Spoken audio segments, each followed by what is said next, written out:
Good morning, good afternoon, good evening to everyone watching us from all around the world. Welcome to the Ion Clash tournament.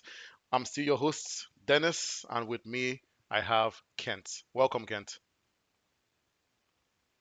Thank you. It's a pleasure to be here. For those of you that don't know me, my name is Kent, and I'm really excited to be joining the broadcast team for the Iron Clash. I've been playing Clash Royale for quite a while now, and I've always enjoyed the competitive side of the game, the strategy, the mind games, and of course, those moments where the match can turn around in just a few seconds. So being able to sit here, watch these battles unfold, and break down the action with all of you is something I'm really looking forward to. And I have to say, the Iron Clash tournament has already been shaping up to a really exciting event. We've got a huge roster of players competing and a variety of different deck strategies. And of course, the dual format, which always adds another layer of depth and complexity because players need to become more prepared and have the ability to play multiple decks. Mm, Uh, that's what makes tournaments like this so interesting. It's not just about having one good deck, right? You have to have multiple decks, you have to be adaptable, you have to be able to play, a number of decks, right? And playing cards. I've been mhm. hearing a lot of confidence from players leading up to this tournament, as well as many of them believe they've got what it takes to go on and be the champions. And honestly, I'm just excited to see how some Clash Royale I'm just excited to see how great this Clash Royale tournament is going to be today. Mhm. So let's see which players are ready to step up, which strategies dominate, and who begins the journey towards becoming the first champion. But enough about me. Dennis, do you have any comments? Oh yeah, yeah.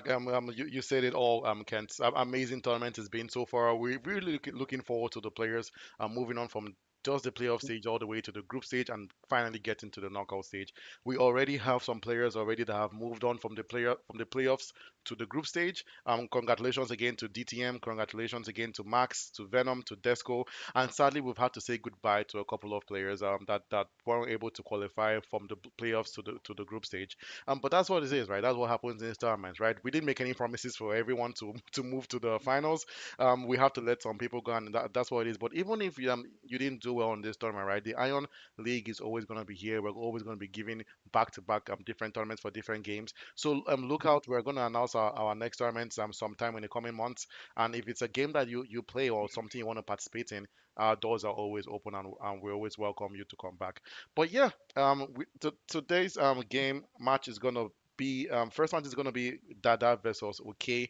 Dada coming from a previous loss and OK actually coming from a previous win, but not a win per se. He's the person he was supposed to play with didn't show up, so that gave him a free win. So I know Dada right now is probably has more pressure on him because he's trying to make sure that he doesn't lose again. Because if he has a second loss, he would be stepping away from the Iron Clash tournament. So yeah, it's going to be a very high pressure, high stakes match that's about to happen.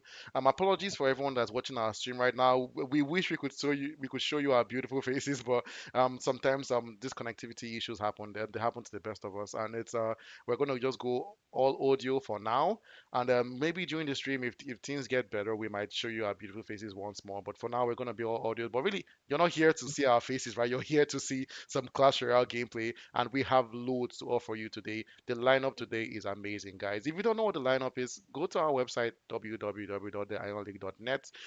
Go to the schedules and just change it from set one to set two.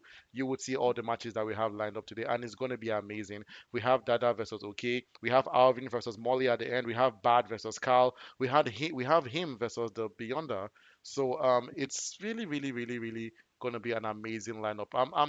So Kent, quick question for you. What are you looking forward for this next set of matches? Are you looking for some strategic gameplay? Are you looking for some beat down decks? Are you looking for some homegrown cards and decks? Sorry. What are you hoping to see? Honestly, I'm hoping to see exciting play. I'm hoping to Nice. see, people take risks because I find a lot of the time people are very risk averse. Players are risk averse. You're trying to, play it safe. We're at the knockoff stage now, right? But I'm looking to see someone that is daring, like a daredevil, Yeah. take that risk and actually win the game. That's what I'm looking to see. Yeah, Kent, that would be amazing, right? To see someone that just plays the randomest decks and just they make some bold steps instead of just playing laying back and playing technical, playing defensive. Someone that's just gonna like yesterday we saw some rigs that sadly didn't pay off. Someone tried the battle healer just on her own to go and attack, right? Which is something that honestly I don't even know if I should call that a risk. That was just weird gameplay, but it didn't pay off very well. But yeah, I'm looking for some exciting matches. I see Dada and OK are both in the clan. They are both ready. The match begins in 1 minute. But and also there's something I want to mention to you, Kent. We there's a giveaway we have every stream. It's called the secret word giveaway. So at any point during this Oh, stream, Kent, I will ask you. Oh yeah, it's amazing. We've already had some winners. At any point during this stream, I will ask you what has been your favorite Clash Royale card for today. And you can say any card you want. You can say Goblin Barrel, Battle Healer, Barbarian Hut, what a Mega Knight, any deck you want to say. And the first person that goes to our Instagram page, that's following us on Instagram, that tells us that card that you mentioned, will win 5,000 naira. It's something we've done oh, already. wow. Yeah, it's free cash. It's free cash. So people have been winning already. We have someone called Tega that's always been here trying to make sure he wins the match. But before I keep on talking, Dada and Ok's match is already on. Let's go check that match out, Kent. Okay, let's go. Okay, is on red. Yes. Dennis, who do you have your money on today? Honestly, I have my money on Dada because I feel like he has more pressure on him. He would really want to make sure that he actually comes out on top because he knows that if he loses this match, it's a bye bye from the Iron League tournament. And you see the beauty of OK, right? The smarts, right? Using the Berserker to activate his King Tower with the Firecracker. The Firecracker, one of the best cards in the game, but she has this big problem. She can help your opponent activate their King's Tower, and that's what OK just banked on right now, and it worked out. And this is looking interesting. Mega Knight versus Mega Knight. The picker at the back to help the Mega Knight. It's very interesting tactic, Ken. Seeing a Mega Knight and a picker at the back. Normally you would say a Mega Knight with like a witch or a wizard or something, not a picker. But maybe he's taking a rig. Maybe he's trying something different. Yeah, I can see Dada is playing it safe, I think. I don't see him going for, aggressive moves. He's trying to conserve his castle health as much as he can, but he's taking some damage now. That tower might go down. That tower might go down. One more hit. Okay, that was exciting. That went against the round of play. I have to say, I saw that being the one to strike first blood, but I'm surprised that OK is able to pretty much take down the tower at this point. Let's see what that does now. Yeah, I'm surprised that that battle ram just went all the way straight to Dada's tower, and Dada did not respond to that. I don't know if it was lack of quick reflexes. I don't know. Maybe he was out of elixir. But that is a card you have to react to. You can't see a battle ram coming across the bridge and you say, "Let it go. My towers will handle it." Your towers will not handle it, and that's what exactly we Alhamdulillah. they definitely will not. And that's what we saw just happen right now. Now another battle ram. He has to respond to this. And he does with the picker. Picker is a good response. The picker should be sufficient to handle that card, and that's what I love about the picker, right? Very versatile card.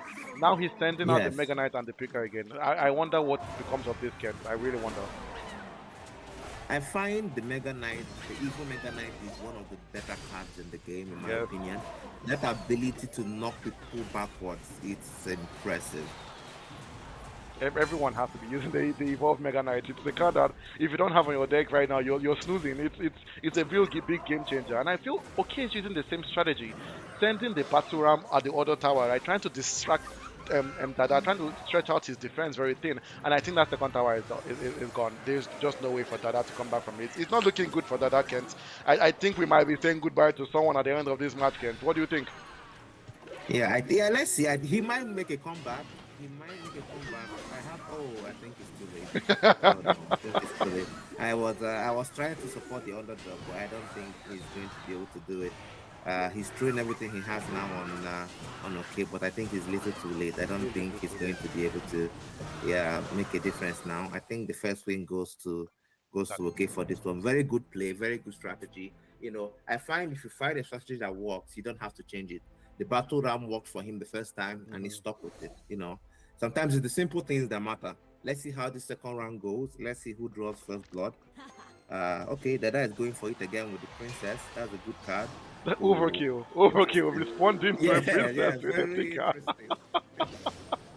I've never seen that before. Like, I'm guessing he probably wanted to send an attack, but it doesn't look like he is, right? Because you can't just send the picker out on their own, right? They need a bit of support, right? And that's just look at the perfect defense by Dada, right? Defending by distracting, right? Sending the bombers out, using the Dark Goblin to do some cheap, that Goblin to do some cheap damage. It's amazing defense we're seeing from Dada here, and the Royal Ghost not also being able to get to the tower, right? Because the Valkyrie was there spot on just to stop that from happening.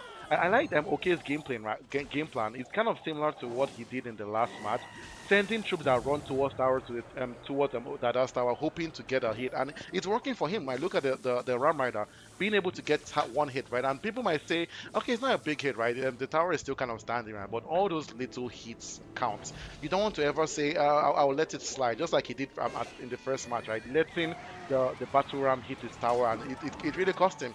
And he's still okay with amazing defense, right? Same thing he did last match, activating his King Tower with the Firecracker. Second match, activating his King Tower with the Goblin Barrel. Honestly, I have to say, Kent, I think OK is playing at a bit of a higher level than Dada, in my opinion. Yeah, I think he's playing a very strategic game. I think, and you also need to understand he has a win already, so Hmm. he doesn't have to risk anything now. So he's playing a very safe game. He's, taking little damage where he can get it. That tower now is at 1-5.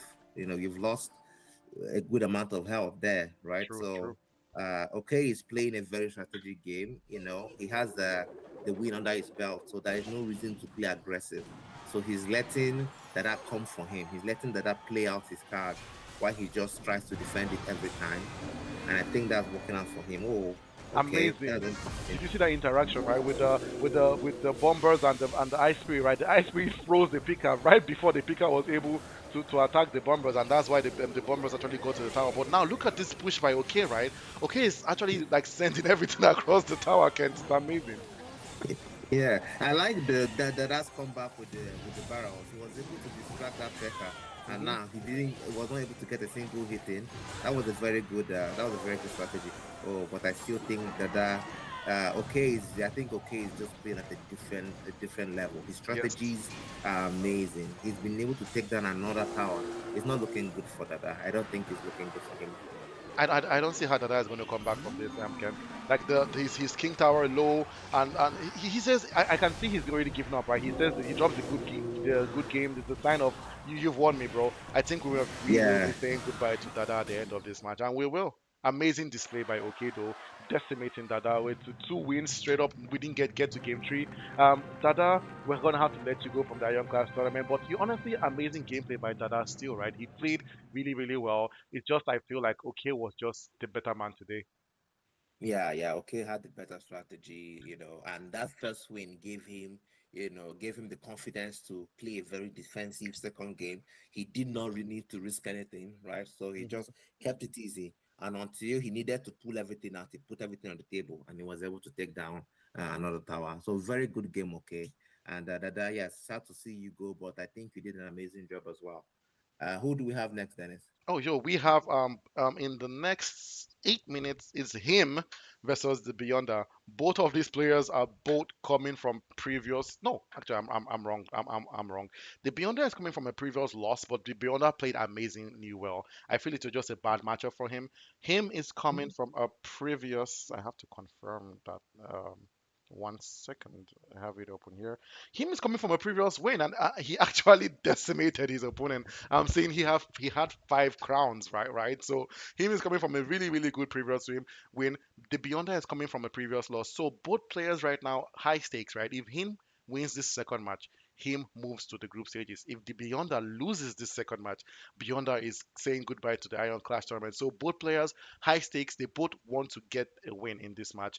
Why I feel like the stakes are more higher on the Beyonder because if him loses this match, he's not out of the tournament yet. He has one more match to go, right? So even if he loses this match, it's not a big deal for him. But the Beyonder losing this match will be drastic for him because the Beyonder played amazingly well in his first match against Molly, but Molly was just the better man of that day. So now the Beyonder is going to be playing against him, and with from what we know about him, with the match we watched yesterday with him, this is going to be a really tall ladder to climb for the Beyonder, right? I really hope and wish him the best of luck. I'm actually rooting for the Beyonder because I loved his gameplay against Molly, and I know he's a really good player. I just hope it would be sufficient to win against him today. Yeah, I hope so as well.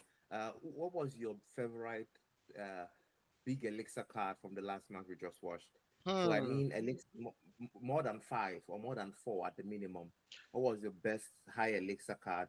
Four being the minimum elixir we're considering here. Four be the minimum elixir. That's a very good question, Kent. From the previous match, I would say the best one I saw, it's either gonna be the Goblin Stein or the Ram Rider, just because of the way OK used it very very well. Like I think that his use of those two cards, although being somewhat high elixir cards, the Goblin Stein costing I believe five, and the Ram Rider costing five as well. I think. Five as well, yeah. Yeah, so I think that I really liked the way that those cards were used. Um, so that's why I would consider those cards my favorite cards for last match.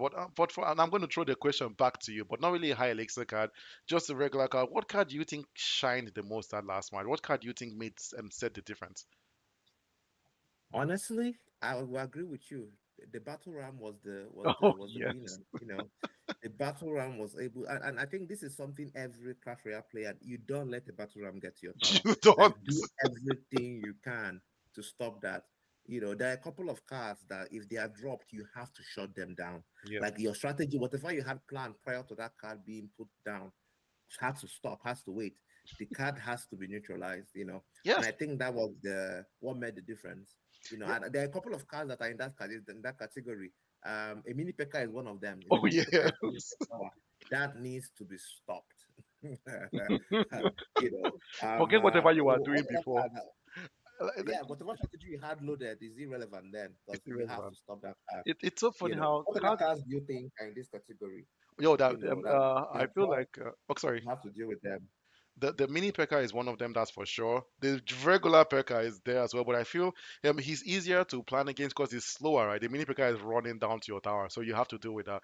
For me, I also consider the Prince one of those cards too as well. If that Prince charge gets to your tower, you know how much hell that does. Another card I also say that is also that also is I think is really there for everyone is the giant skeleton. Imagine you say a giant skeleton going towards your tower, and you say let him True. go. You say let him go and have fun. It's literally the worst choice you can make. You don't want. There's some cards that have to be dealt with, and I feel that the first game went okay just because Dada did not respond to that battle ram. To that battle ram. Yeah, yeah, I can Yeah, that agree. battle ram just came in, sent the tower down from full health down to 250. That was like this. And guess the reason that's worse than the battle ram is an evolved battle ram. And Kent, I have to let you know, the last streams that we've had, we've seen some evolved battle ram gameplay that were just destructive. Like they were just going. I don't know. You probably know what the evolved battle ram does, right? Yeah, it goes back and forth. It Like it goes back hits and you forth. multiple times. Imagine. I feel like Supercell were taking a piece when they made that evolution because it does not make any sense. How that you see some cards like as Kingsley would say, the execution are not really having the best evolution. I don't really agree with him. I think his evolution is kind of okay, and then you see something like the battle ram having that kind of evolution. The evolutions are not equal. They're not fair. Like I feel like Yeah, a lot some cards have really boring evolution, like the barbarians, right? I'm not even exactly sure what the evolution does, if I'm being very honest. Like I yeah. never I honestly speaking, I don't know either. I don't know either. What a waste of an evolution. Another what a way. character I think has a very good evolution is the witch. Oh, I think top she five. might be the absolute best. If you place her properly, she can stay alive forever, almost. Yes, yes. Like I've had two witches in my game before just because the evil witch refused to die. Like she's just alive forever. I feel my top five evolutions, the witch is definitely there. The Mega Knight is definitely there. That's a beautiful, beautiful evolution, pushing people back. I wish he had a bit more health, but I think it's okay. Another evolution that's I didn't even know it was that good until this tournament began and I saw people using it and I'm like, oh my god, maybe I should add this card to my deck. Is the Hogs evolution? Have you seen the Hogs evolution? It's I don't think so. insane. So they can now fly, which is not really a big deal, right? But what's beautiful about the evolution is when they land. So they have this. They basically have a landing damage, just like how the Mega Knight when you drop him, he has that land damage, right? Oh, So and each of them have their own. So four of them is like four Mega Mites, Mega I say Mega Mites, Mega Knights landing on anything in front of them. Disgusting that's evolution. And we saw crazy. people using it yesterday, and they were not. It was not funny.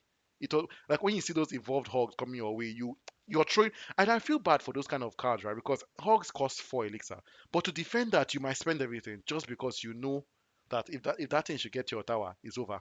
So you end up spending a lot more elixir to defend, and that's where that what makes a match, right? Elixir management. You don't want to ever Yeah. have a bad trade off of elixir, right? I try my because someone like myself, I carry a very heavy deck.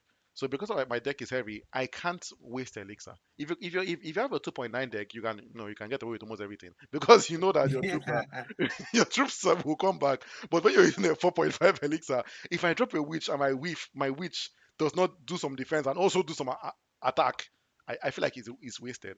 Like I don't feel like dropping my witch to only defend and then she dies in the process. It's for me, every defense has to start an attack because of how heavy my deck is, and that's where we go into elixir. But yeah, it's it was as you mentioned, Kent, and I think our next match is about to begin. It is wait what?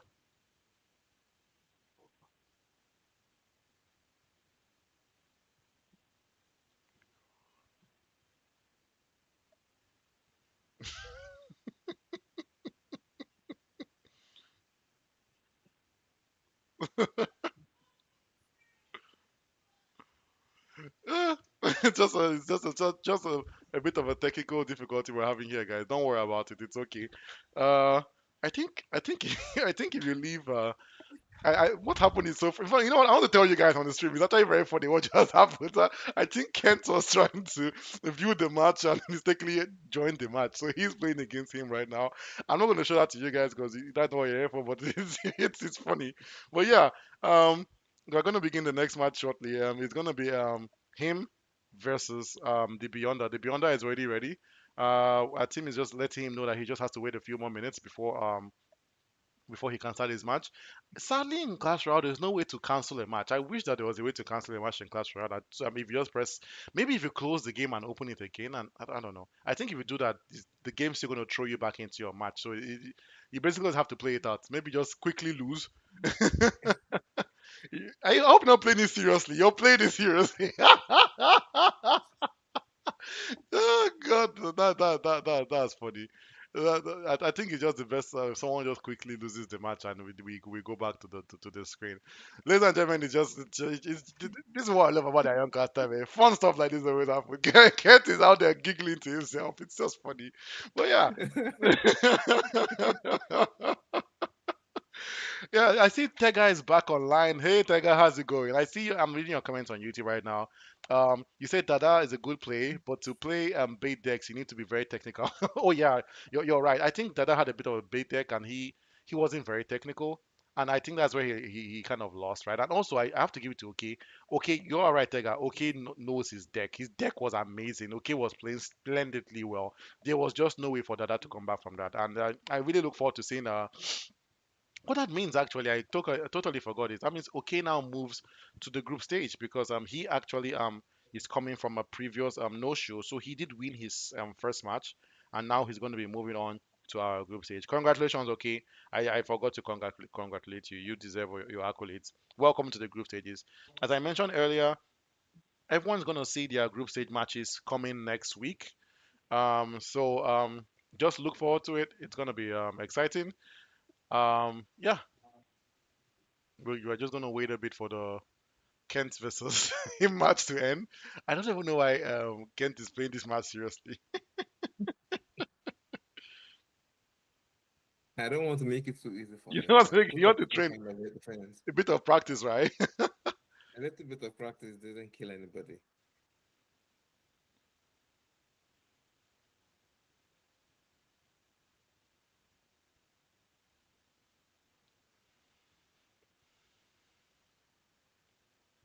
Okay.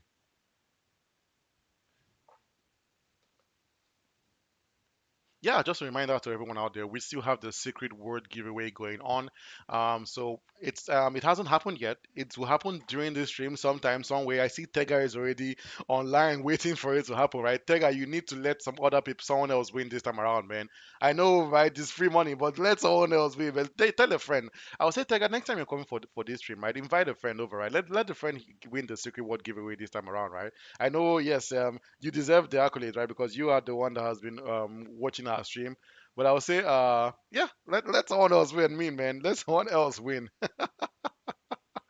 Okay, I see the match between Kent and him should be ending shortly, hopefully, hopefully. So yeah, it's yeah,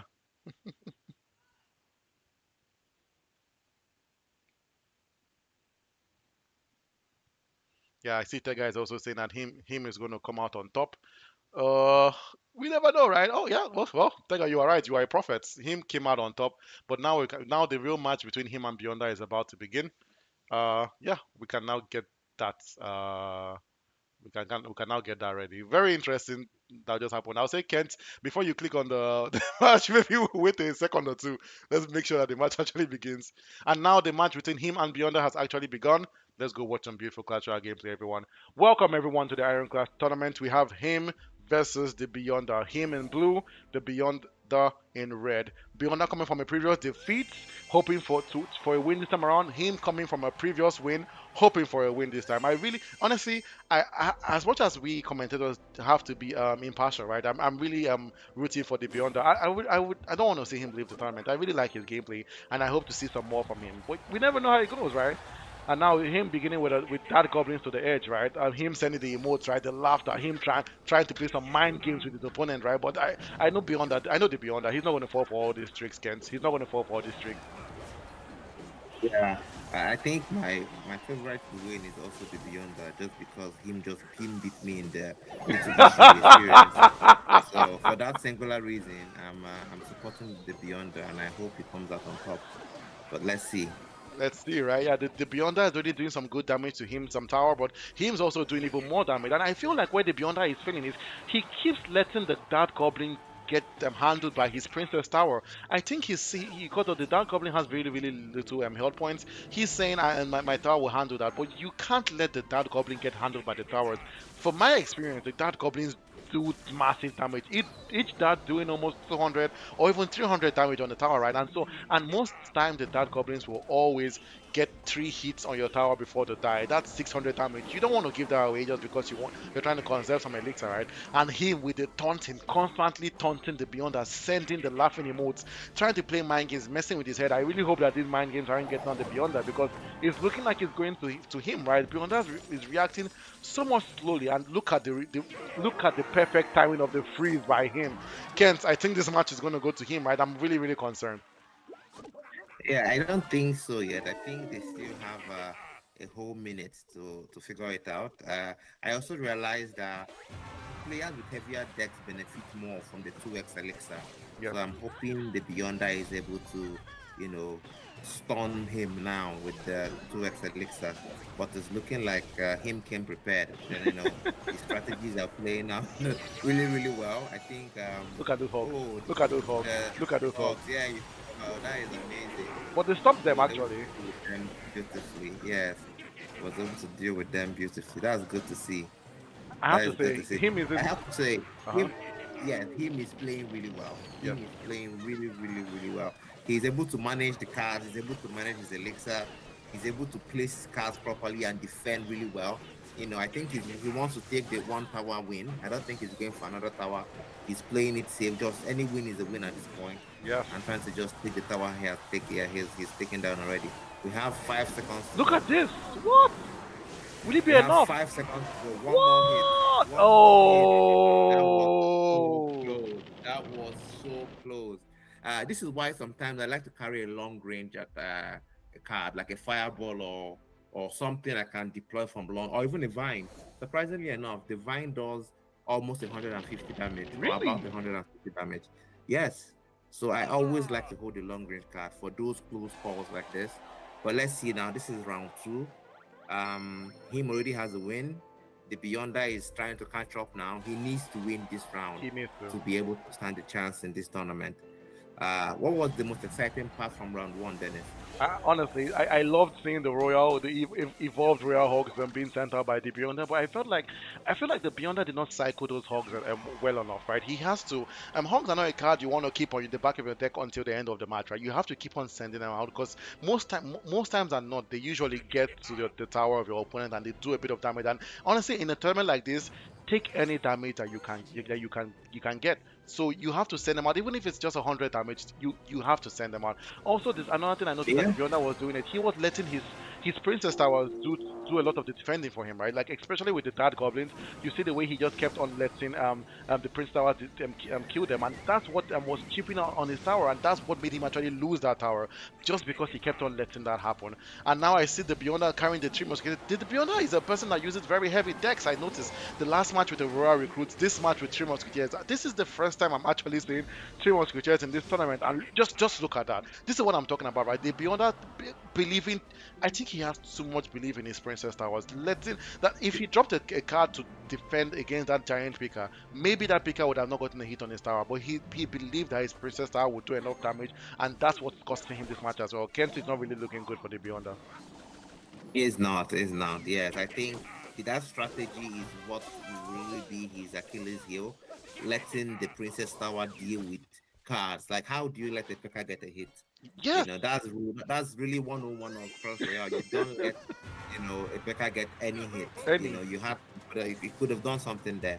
But yeah, I think now him just needs to play a slow game. He has dropped the P.E.K.K.A again. Let's see if the Beyonder is going to deal with it before he gets to a tower. Yeah, Yeah, I don't hope let, he does. yeah, I hope it does. So you don't let certain cards do any damage. You just don't. You just don't. The mini P.E.K.K.A is such a high damage card that you have to deal with it one way or the other. And I think that the Beyonder is probably listening to us, right? Because he's taking our advice. See how he's making Yeah. sure that that picker doesn't get that out, and this is what he should have done initially. And throw everything out. At that point, you don't even care about the trade-off of elixir, right? Even if you have to spend 10, 12 elixir, throw it all out just to make sure that picker doesn't get a hit, right? Now and now I can see that he's really trying to push. I noticed that the Beyonder is also playing a bit more offensively, but now he was playing a bit more defensively, but now he's back on the offense because he knows that defending doesn't win you a game. You have to throw out some cards too, and now he's trying out some cards, trying to use his 3 months with death as a win condition. I don't think those cards have offered him enough value yet since he started playing them, using the goblins to try and get a hit on Him's tower, and they actually got to Him's tower. That's insane. I'm surprised didn't worry about defending that. Is him just toying with him? Is him believing that it doesn't matter what happens, I'm still going to get this win? And I love the way the Beyonder is just sending those skeleton barrels on the end, right? Trying his best to make sure he gets a bit of get some hit just to take out that tower. I don't know if it's going to be enough for him, Kent. I feel like in the end, he's not going to win. Yeah, I don't think so. He needs a card that can do significant damage, and I don't see him having that card. I was hoping he Something's had going maybe on. an instant dragon, something that can do significant damage very quickly. But yeah, I don't see him having that card. I He think the is doing Beyonder is some going good. to. Something's happening, Kent. I think him lets Beyonder win. I think Yeah, I stand on that. I believe him actually let the Beyonder win because first of all he dropped the poison spell on his own hero King Tower, right? And he wrote oops. yeah, Then he stopped defending. I think him is so confident that he's gonna win this match that he let the Beyonder win so just so they can get to game 3. Toying three with of the three. Beyonder, Interesting. it's so evil to see, right? It's just like you're kicking them while they're down. He's basically toying with him right now. But I really hope he doesn't come back to bite him in the back, because now if the Beyonder actually wins this match, it will be a loss for him and a win for the Beyonder. Kent, I don't Yeah, know how this game is going to go. yeah, interesting. And this is the third deck, so it also depends on how the players have arranged their deck. Yeah. If this deck is him's favorite deck or his preferred deck, then that might be why he let it play out because he wants to use this deck, right? But if this is the other way around, if this is the Beyonder's least favorite deck, then he's in a very interesting situation now where he has to win the deck that he is not familiar with. Yeah, it's a bit scary, right? I'm like I'm clutching my pearls. I'm very concerned about how this match is going to end because it's the confidence from him is concerning, right? Imagine you're fighting a villain and you're throwing him punches, you're throwing him kicks, and he's just laughing and watching and letting you win. It's like he has a big trick behind his back of his sleeve. I feel like it might not go the way of the Beyonder, right? And just like that's what's happening right now. Look at the damage right now that the Night Witch is doing on that card, right? The Ice Wizard just not wasn't enough to actually stop her as fast as he can, and that's the issue I have with the Ice Wizard. Amazing power, right? Being able to slow down troops, but just very little damage. The ice balls don't just do enough damage. Something tells me that this is him's best deck because I see the evolved Valkyrie, the evil witch in both in one deck. I would be shocked if Beyond that comes out on top, but you never know. Never say never, right? Sometimes the underdog comes and shocks you, and that's what we're saying here. The Beyond that perfect placement of the lightning throw to destroy that Inferno Tower. And now that balloon is going to get some hits on him's tower. Kent, honestly, this game can go either way. Both of the players quite evenly matched. Even their tower health are very, very similar. I can't really put my money on anyone right now. It could go to anyone. Yeah, what I've noticed so far is they are both allowing a lot of elixir to leak. Hmm. I don't know if that is the strategy I prefer. I do understand sometimes you have to wait, but from the earlier two games, the both players they allow a lot of elixir to leak, and I don't know if that's playing out in their favor or not. But let's see. I do think the Beyonder is going to play better with the double elixir than he's playing better with the double elixir than Yes. him. I think he's making more attacking moves. I think he's a bit more confident, right, in his Have you gameplay. noticed But something, Kent? again, him, Have you noticed that what's that? that him has stopped using his laughing emojis? I think he has to lock in. Oh, and now it's back. But he kind of reduced the amount of laughing emojis he was bringing out because he has to lock in, right? Because he realized that That look, tower might go down. oh, Like defended very well. he's doing, yeah, he's doing good damage. He's doing good damage. I think Beyonder needs one good push, one last hurrah to Yeah, attack that tower and get it down. He needs and I think this one is it. last I hurrah. think this I is it. think this is the one. I think this is it. That tower might just go down. That tower might just go down a What? little bit It's more. just small. One more hit. Ah, One more hit. whoa! And That that was is awesome. I actually is screamed. I amazing. actually screamed. Wow, What? wow, wow, wow, wow. What? The Beyonder took the win. The Beyonder What? took the win. I'm happy. This is not what we expected. I have to say, this Yes. is not what we expected. This is amazing. Congratulations, the Beyonder. And I don't even know what to say, Kent. That was amazing. Minute, at the last minute, the Beyonder amazing. You came back from the ashes. You fought through and him. I'm surprised that him actually let because I am so confident him actually let the Beyonder win that second game. He was doing some funny things at the end of the game. I think he came back to bite him in the back because that's what happened, right? I noticed he stopped dropping spamming the laughing emotes at the end when he got closer to the end of that third game because he had to lock in, but his locking was not enough. Look at the towers, both towers double digits at the end of that third match, but the Beyonder was able to take it home. Congratulations, the Beyonder. You are still in the Iron Clash tournament. And also to him, you are actually still in the Iron Clash tournament. This loss doesn't mean you're out. You have one more game to prove yourself that you can still qualify for the group stages. Amazing display by you two. Thank you so much for having such an amazing gameplay. You entertained the crowd, you entertained us, the commentators. That was awesome, Kent. That was amazing. Yeah, I think him is saying he had a call that disrupted his game, so that might be the reason why the second game played out the way it did. But I think it was a very good game. Both players have a lot of experience. You can see, him was the favorite to win. His strategies were amazing. But I'm also glad Beyonder was able to sneak this win, and he remains in the tournament. So again, what was your favorite card? Your favorite high elixir card You in love this the high last game? elixir cards, right? Honestly, Because ah, you have to justify why you play them, that right? is true. You can always waste one elixir, two elixir, no one cares. But when you spend seven, you need to get something back. You need When you to. spend nine, you really need to get something back. In fact, rather, what was your worst high elixir card? Thank you. I have an Let's answer do for this. that already. Like that one, I have an answer. It was the Three Musketeers. They did not offer enough value for me, to be honest. I really hope maybe it's just me. Maybe that there's something that he was playing I didn't see, right? But beyond that, if you listen to me already, I think you should probably replace that card with something else. That was it's not a card I would ever justify to use. Nine elixir is just too high for one card. I'm sorry, Kent. Like don't you think so? But yeah, because your elixir can only take 10. So the Yes. minute you drop that card, your opponent knows you don't have elixir. So Hmm. your opponent knows immediately that you cannot defend really anything. So what I do, how I play it, whenever I see someone that drops that card, I find the cheapest way to take those cards out. And sometimes it's as simple as a skeleton army. Yes, You you're know, very I right. find the cheapest way to take them out. And once I do that, I'm all offensive. It's a I'm card that all offense. I'm dropping it's a them out, gamble. It's you a know, gamble. because I know you don't have anything left. Yes. For nine, it's not that's crazy. For nine elixir. No, no, no, no. Let me ask you a Unless they fun give you like question. seven musketeers, then I'll be interested. Did you say seven? I'm gonna ask you a quick question. If the three musketeers were maybe seven and eight and not nine, would you find them more favorable? Could you use them?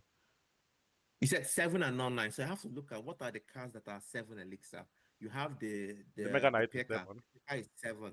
Exactly, but you cannot compare Mega Nine to those three musketeers. The Mega Knight will take them down every single time.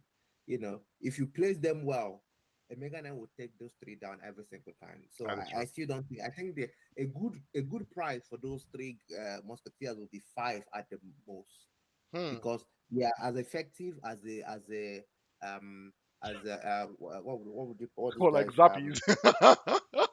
Not even Zap. Uh, oh, I can't remember the name now. What can The describe it? barbarian, The the Barbarians. Oh barbarian, yes. quite as effective as the barbarians, in my opinion. You know, so I think in terms of elixir to value comparison, five should be the maximum for the three musketeers. Because if you think about it, every other card that costs seven would reliably take out the three musketeers. Unless there are cards that have certain intentional weaknesses, like the infect. No, no, like really, I can't even think of. Can you think of any card that costs seven that the three musketeers will take down easily? Huh. The Royal Recruits cost seven, but I think that they would actually win in a fight with the Three Musketeers, right? The six of them, I think, with the shields and everything, I think if it came to it, I think that they would come out on top. That's my opinion, right? Um, Yeah, Golem doesn't attack troops, and so that one is fair. Nothing we can do it about doesn't that. measure. Yeah. The Pika would destroy a three musketeers on his own. I 100% believe Yes. so. It will.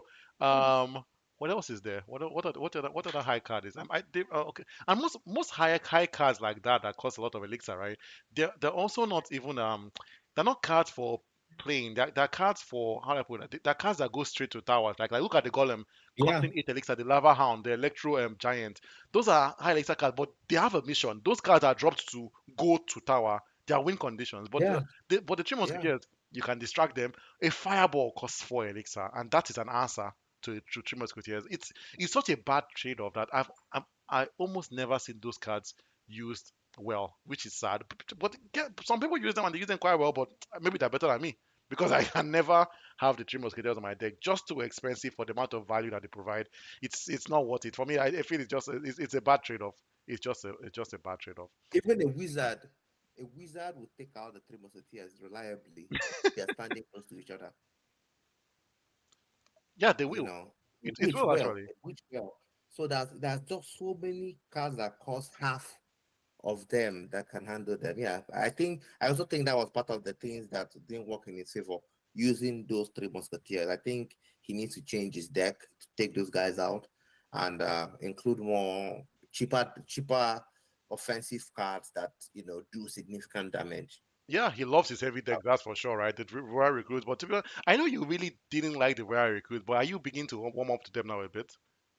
Honestly, still no, because I still believe. I think they cost seven, right? The rare Yes, it cost recruits. seven.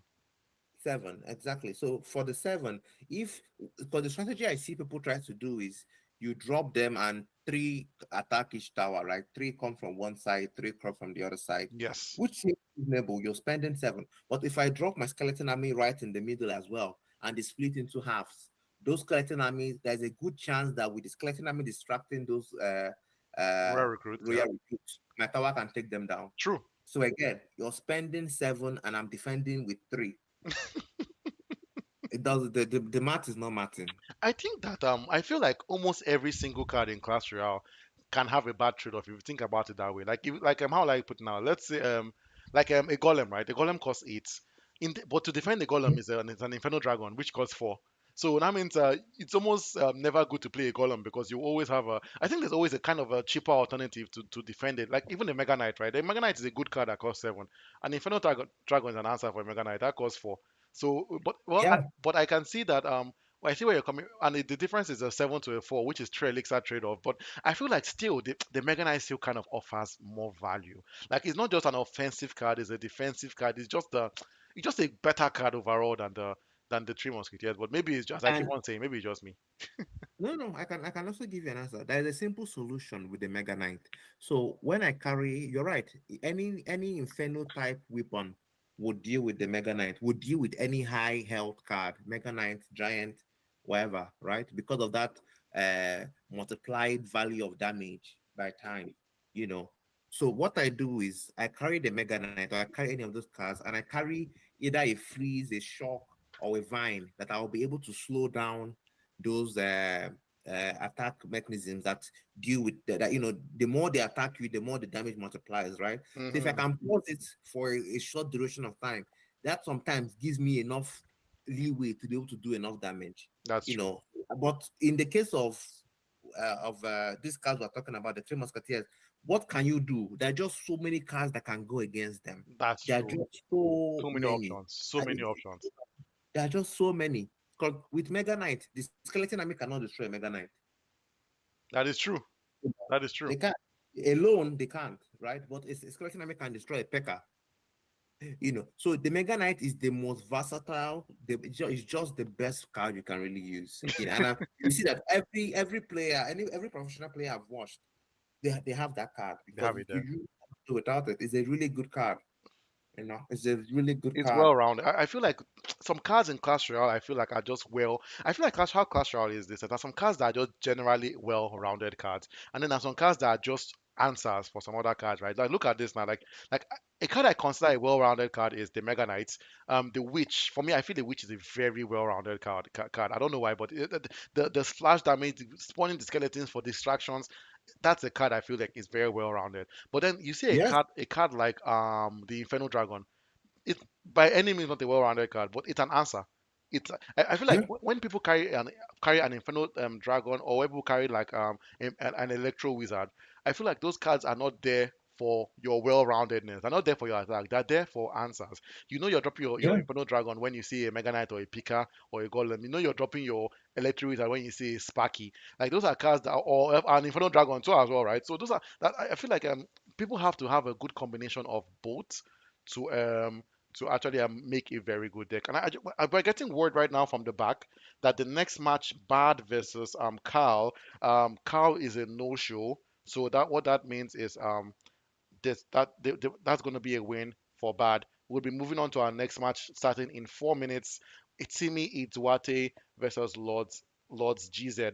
What is very interesting about this next match is Timmy wasn't able to participate in his previous match because Timmy is very new to Clash Royale, so he hadn't unlocked 32 cards yet to actually make a dual deck. Because you know a dual deck you need eight four decks and four decks at 8 cards, right? 8 unique cards in each Yeah. deck. So he didn't have 32 cards, so he couldn't participate. So we sent him an email, let him know that he should try his best to make sure that he has enough cards before his match today. Because I think it's quite easy to unlock up to 32 cards in Clash Royale. If you start playing Clash Royale, a week you should, if you grind it really well, the game likes to dash out cards. It's not hard to get 32 cards. So Hmm. hoping he grinded out, hoping he actually was is able to come and participate today. But yeah, the win goes to Bad. Also Lord Sag is coming from a previous win. He had a match last week against I believe Chucky, and really good comfortable win by Lord Sag. Amazing display. So if he wins this match, he would be moving on to the group stage. And then, but if he loses, it's all right for him. He still has one more opportunity to get to move into the group stage. Timmy has to win this match because of he couldn't participate last time. It counted as a loss for him. So if he doesn't participate or if he loses this his match, that will also count as a second loss for him, and he will be sadly kicked out of the Iron Clash tournament. But before we go into all those deep conversations, I was really enjoying the conversation we're having about the Three Musketeers and the Mega Knights and the Royal Recruits. But I want to ask you a quick question. Do you use building cards in your deck? I don't see you as someone that uses a lot of building cards, or if any. Yeah. I find I don't see. I don't. There's only one building card I think is worth it. I will let you guess which one it is. Uh, is it the Tesla? The Tesla. That is the only in my opinion, that is worth it. The reason is, um, yeah, honestly, that's just the only one. Because what I see is you spend because the building cards, I think they should cost a lot less. If the building cards were significantly cheaper, then it would make sense to set them off as a distraction because ultimately what they are is a distraction. Right? Yes, You're trying to distract your attack to give your tower some time to deal with the damage. But for what they are worth, for the cost in Elixir, there are several other things you can play out as a distraction, and will still give you that offensive capability. The other thing is they are building cards, so there is no offensive. I believe for you to win, you need to be more offensive. The best kind of defense is attack. that So that's true. That's that's true. my big. I don't play defensive because if you're playing defensive, you're absorbing all that pressure. And because of that, you are not able to attack. Something I noticed with this game we just the last game was they were playing one card strategies. When I play Clash Royale, I drop two, three cards at a time because I'm trying to create this strategy. One is going out and there's another one behind them to provide cover and all of that. So I dropped two, three cards as a strategy to attack. But I noticed in the last game, I was seeing people just drop one card and let that card do what it needed to do. What do you think about this? Did you notice the same thing? I noticed it too, and it's not the best strategy. You want to have cards behind cards, right? And I feel like also not even just about dropping singular cards to move forward, right? I feel also they didn't have good backup cards. Like I remember there was a time that there was a push, a Mega Knight and a mini picker behind the Mega Knight. That's a very concerning push. It could work in a good Yeah. way, but but that's not common, right? An answer to that would have just a minion horde would clear both cards, right? Even a witch would Yeah. do a really good job at keeping those cards at bay. So people, the combinations were not the best as well. But I do see Timmy is online. He is ready. Lord Sag is also ready. Lord Sag has extended his hand out for a match. I think the match about to begin. I'll say, Kent, let's wait before we click on the the friendly basilica. I'm just messing with you. But yeah, I really hope Timmy can participate in this match. We're really looking forward to seeing him. So yeah, the match is about to begin. I'm really hoping for a good match this time around compared to the last match. I hope we see a bit more skill, right? The skill that you've been looking for, Kent, since the beginning of this tournament. I really hope that we see this time around. Yeah. Yeah, exactly. So yeah, on what I was telling you, right? You drop a card, you drop another card behind it to protect that card. Hmm. So this is the way I play. So because of that, I cannot play defensive because when I build building cards, when I have building cards or defensive cards, it limits my elixir. I cannot now place attacking. I cannot attack properly. That's true. Like what you said, you cannot drop a P.E.K.K.A and a mini P.E.K.K.A at the same time. I don't think that really makes sense because you've spent what 11 and a witch can deal with all of them. A skeleton army Skeleton can army. deal with, And it's So so funny, yeah, Ken. that is something I I just think remember something. about. Yesterday we were asking at the chat which card they feel has the least one, not a card that they would never add to their deck, right? And someone actually said they would never add the skeleton army, which shocked me a lot. Because have you noticed something, Kent? Almost every single situation that we've spoken about today, the answer you have said is the skeleton army. The skeleton army is an answer to so many situations, and I'm surprised that someone from the chat actually said that they would never add a skeleton army to their deck. Oh, speaking of skeleton armies, the match is beginning right now. Lord Sag versus Timmy Duarte. Let's go and enjoy some good Clash Royale. Welcome everyone to the next match. Lord Sags versus Timmy Duarte. Lord in the blue, Timmy in the red. We're really looking forward to this match. This is an underdogs match, Kent, because Timmy is very new to Clash Royale. Very little decks, and then you see Lord Sag, a veteran in Clash Royale, right? I'm honestly, as much as it pains me to say this, I'm rooting for the underdog. I'm rooting for the new player to come in and take a win. Okay, so far I like his strategy. So far he's doing everything right. Yeah. So far I like his strategy. Like that attack should have been more successful, but Hmm. Timmy was able to. Sorry, Lobsang was able to deal with it, right? Because Lobsang is the blue. Yeah, Timmy is going for the attack. He's going for the kill. He's not defending For at someone all. that yeah, one that you said is new. He's not timid at all. He's going for the kill. But I think also Zag is taking that tower down. And you can see Yeah, the difference in experience, right? Sending the Hog Rider out when there was a Valkyrie and a Firecracker just by the bridge there with no backup, with no defense, right? Obviously that was not going to end well. I feel I'm almost envious for Lord Sags, right? This might be a very very simple match for him. yeah, you can see. I don't think he realized that that hog rider wasn't going to get anywhere. But there's still time. You know, things can still turn around. He's using. He's playing certain cards really, really well. I like how he put that. What's it called? The goblin to distract those characters. That was really good. I don't think he's. I think he's played enough to understand really well certain cards and how they play and how they interact. So he's able to drop distractions. I only wish he was dropping them earlier. Like there, he let that tower take a lot of damage before he played that card. Yeah, he did, and that's why I say you can see the difference in experience. Right, I won't lie.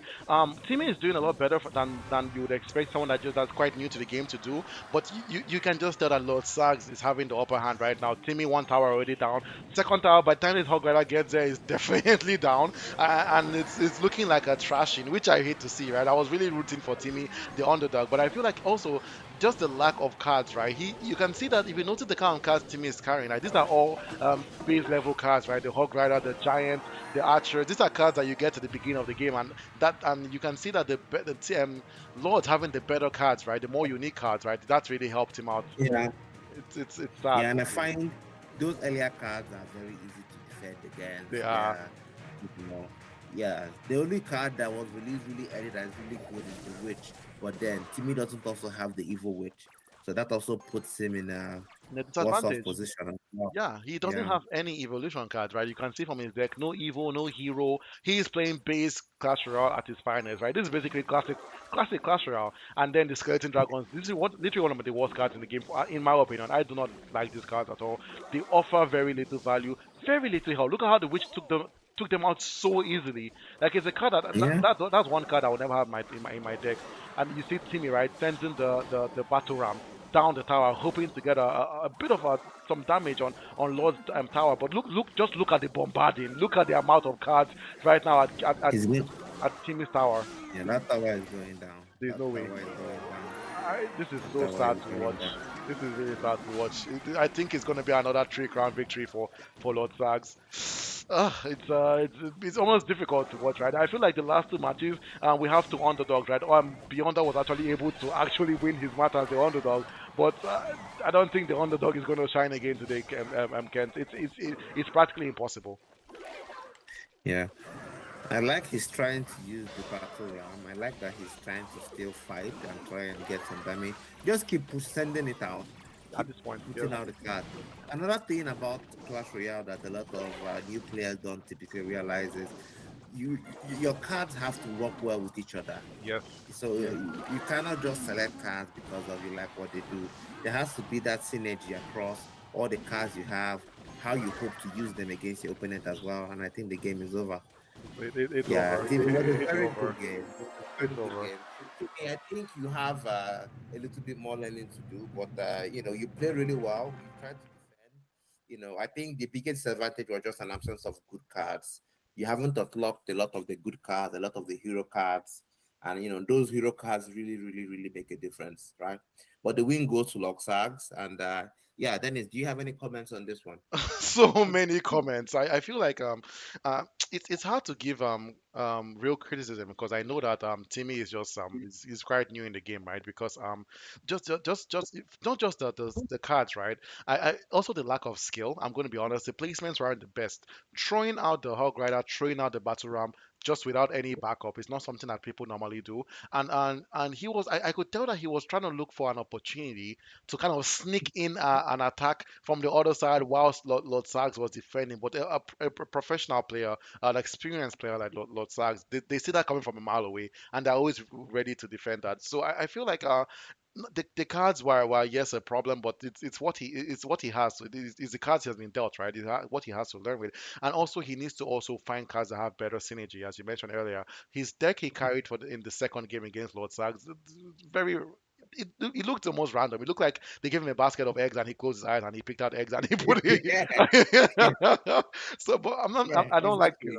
feels like I'm laughing at him, but I'm really not. It's just an observation. But it was really it was still good gameplay, right? You can still see that he kept on trying. He didn't give up. And that's what I loved about his gameplay. Really, the perseverance, right? He knew he was not going to win, but he kept on pushing, and that's what we love to see. But Uh, yeah, yeah, the advice is for new players, you know, Clash Royale is not a game where the highest damage cards win or the cheaper cards win.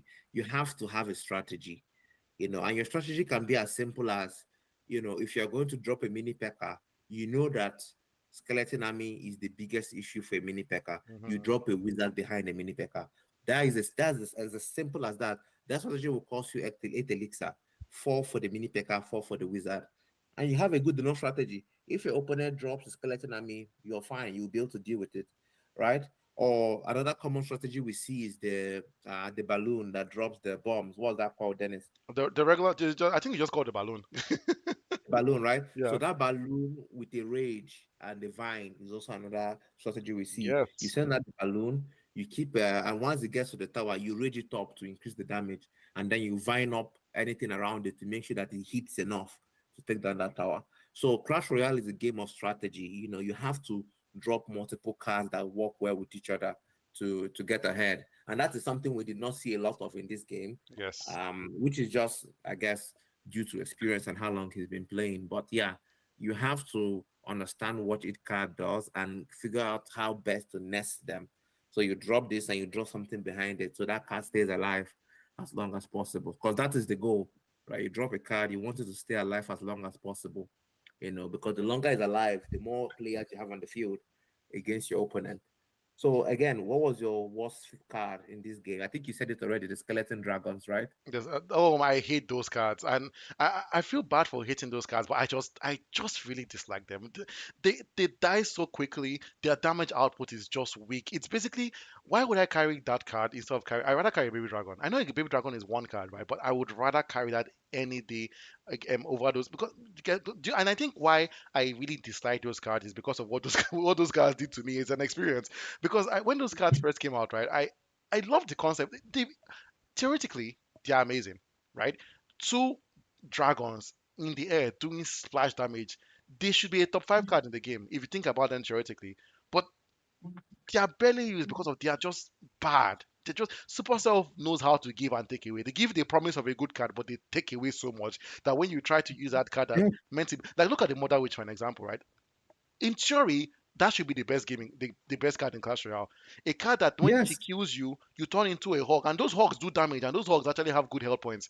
That should be the yeah, best card. Everyone should be carrying a Mother Witch. But you see how underutilized she is because of one, her health points are so low. Two, her damage output is so low. Three, her attack speed is so low that it makes her very difficult to play with. practically useless. Yes, Practically useless.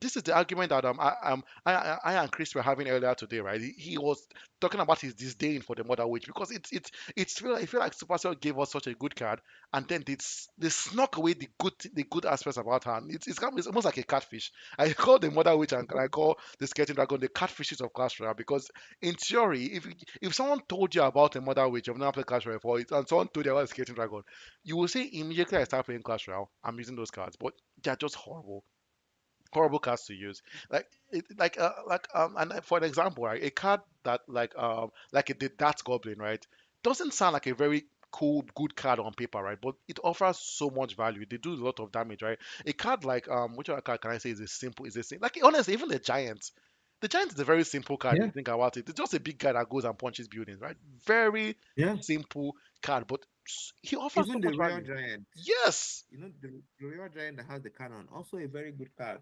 yes. You know, I just also a very good card. I focus on cards that offer me value. Like, if I want to have a card, I would rather, as much as yes, it's always good to have a card that does one thing. I really don't like having cards in my decks that do one thing and that's all they do, right? Like, just Yeah. like what's a good example right now? Like, oh, what's it? Honestly, the battle ram is a good example. The battle The ram. battle ram really plays out if you want to charge. There are Yes. a couple of cards that do that. The battle ram, There are those two characters that ride the horse. I can't remember their names now. I think the Oh, prince the Prince, yeah, and yes, and the Dark Prince. You're right. and the Dark Prince, right? So those three cards are charge cards. Their strategy is they charge your tower, but that is really all they can do. And they are so easy to counter. They are so, and there are just so many things to counter them that they are no longer part of my strategy. So I like to play strategies that it's less likely that you will have an answer for me. All of those charge cards, a skeleton army really will work well for all of them. That's one. That's But a true. wizard, anything that does real splash damage, will also deal with them Hmm. because the ram needs two hits from a wizard to get destroyed, and then you just deal with those little barbarians that are in them, right? So Yeah, yeah, and this is something uh, that you also were saying earlier, Kent, right? Knowing, just not just picking, don't picking any card, and also knowing the kind of play style you have to adapt for the card you pick. Like, look, let me give you an example, right? If you're carrying a battle ram, you're carrying a hog rider, you can't be a defensive player. Those cards are meant for aggressive players, if you ask me. Because those are charge cards. You can't yeah, have those kind of cards and want to keep them in your pocket. Like, those. There are cards that you have to keep on pushing them out to receive value for them. So you can't have those kind of cards in your play in your deck and want to play defensive, want to play laid back. That's not what they are for.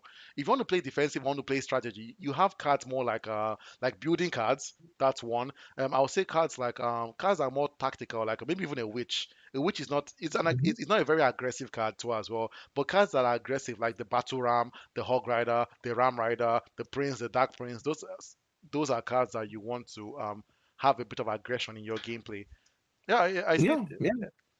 Tega is saying that Batram is a good defensive card too from the YouTube chat. That the the card is good. And sorry, just one sec. I just gotta. Oh yeah, I see the match between Jones and Roxas Alfie has begun. Kent, let's go watch some beautiful Clash Royale gameplay. Hello everyone, welcome to another beautiful Clash Royale gameplay. We have Jones in the blue, Rockstar Alfie in the red. And why this match is very interesting is Jones is coming from a previous win. He played against JC last weekend, coming from a win, and Rockstar Alfie is actually coming from a win, but he never played a match. His opponent was a no-show, so that gave him a win. So this is actually Rockstar Alfie's first display for us. But Jones, we have seen his gameplay, and Jones is very, very good player. Amazing display against JC, right? Both players, if they both win this, if any of them win this match, they would be moving on to the group stage. So a lot of stakes here. Both players aiming to get to the group stage, right? And we see the hero Mega Minion. I think this is the first time I'm seeing the hero Mega Minion this whole tournament. Kent, beautiful card, beautiful hero ability, one of the best if you ask me right now. And yeah, you see Rockstar Alfie is penetrating all of Jones' defenses, but Jones coming out with a Mega Knight, the answer to many questions in Clash Royale. I love the Exactly. gameplay. Yeah, I'm seeing a message right now. Tega is saying Rockstar Alfie, the Electro Giant legend, and he is right. Rockstar Alfie, the Electro Giant, is already out. But what I love about the duo deck is you can't even if he shines with the Electro Giant in this match, the next match the Giant will not be there for him anymore. He has to find a different kind of strategy to win his next matches. So you can't have just one deck to win in the Iron Class tournament. You need to be good with at least three decks. And both players are defending quite well. The Evolved Goblin Cage, grabbing the Hog Rider into a cage, beating him out and send him back home. Exactly. That was amazing to watch. He helped with that goblin. Sent him home. He did not get a single hit. That was amazing to see. Look at these two players emoting themselves, right? Rocks are off. He's saying, "Shh, calm down, boy. Calm. The game is just starting. It's looking really, really good. I want to see the evil Mega Minions ability get activated, right? But I think this will be a good time to activate it. Rockstar Alfie hasn't activated it even once this whole game, which is very interesting to see. Though you really think that the minion was so far away, well, maybe he's conserving elixir, maybe he has another strategy in mind. But now look at the push by Rockstar Alfie, the Electro Giant, the Bowler, very heavy deck Rockstar Alfie is carrying here, but he's utilizing it very, very well. I don't see how Jones will be able to defend this, but he is defending it. The distraction, using the Hawk Rider as a distraction on Ebola, but the good thing about Ebola is it has a shorter range. So after the Hawk Rider went so far away, just because of how slow it is, it wasn't able to keep up with the Hawk Rider. Kent, these two men are playing at the top of their game. Yes, yes. I'm really, really impressed. It's such an interesting match to see. Yeah, Defense, attack. Every defense is an attack. Every attack is a defense. It's really, really amazing. and the Mega Knight is out, decimating, doing damage. These both players are actually carrying quite heavy decks, which is not something we see all the time. Most times we see most people playing smaller, cheaper decks, but look at the Mega Knight, the Boss Bandit. Mega Knight costing 7, Boss Bandit costing 6. And both players are actually still hiding one card, right? Jones still has a card he hasn't played. Rockstar Alfie the same. I don't even know how this game is gonna go, right? They might be keeping a sneaky golem, or maybe as a spell card, maybe it's a rocket, maybe it's a poison, right? Maybe something a more of a win condition, something to help them win the game. But it's looking like the game is going more in Rockstar Alfie's favor right now. Jones tower down to 1532.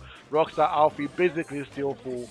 And sadly, the boss bandit, as much as I love this card, really, really good card right now in the meta, she hasn't been able to show full potential, right? You see how, because of just how good Rockstar Alfie has been playing, it doesn't look like she's a good card. And look at the amazing defense by Rockstar Alfie, activating his King Tower with with the Hog Rider. It's anyone's game, Kent. It's anyone's game. Yeah, Rockstar Alfie is dealing it out. He is dealing it out. I'm really impressed. The attack is. I really think this game will get into 3x elixir, and I Yes. think that would really help Jones attack more. I think Jones has a heavy deck. Having the uh, Mega Knight and the Bandit as well in one deck. Those are two very heavy cards. Hmm. And like you said, they both still have a secret weapon that neither of them has let out. There is one card that has Oh, did you see that? yeah, I did. I did. The Mega I Knight did. minion activation. Beautiful. And and something I'm realizing that I feel like is kind of a bad thing for Jones is the only card that Jones has that can attack air troops is basically just the firecracker. And you see Rockstar Alfie carrying the baby Oh, dragon. this is bad. It's This over. is bad. Really This is it's bad. looking really bad for Jones. Rockstar Alfie dishing out damage left and right. Two bowlers are out. What? Look at the destruction, Kent. Look at the destruction. Yeah, we're going to 3x. Yeah, yeah. This was a good match. Tiebreaker. This was a good match. Yeah, but Uh, I think we can both agree that Rockstar Alfie was the better player. he was. Well done. He This was. was a good match. That was amazing. Going on to round two. Now everyone needs to play different decks. Let's see how this favors the odds. Yeah, let's see. And you Now they can have see, to play different decks. Jones didn't still play his that last card, right? It was kind of, I don't know what that card was that he kept. Maybe it was a card that, I think it's one of these cards that just answer questions, right? A card for a specific situation, and that situation didn't just happen. This is oh That's my the guy. goodness! Did you see the chain? He said, "Look at this guy." Both The players did Royal. aura for aura. Both of them carrying royal recruits right now, and then the electro spirit, right, zapping all the way through the electro and through the royal recruits. It was interesting seeing a royal recruit as an answer for an electro spirit. It's a bit overkill if you ask me, but maybe he wanted to start a Yeah, push, and the push was started quite well.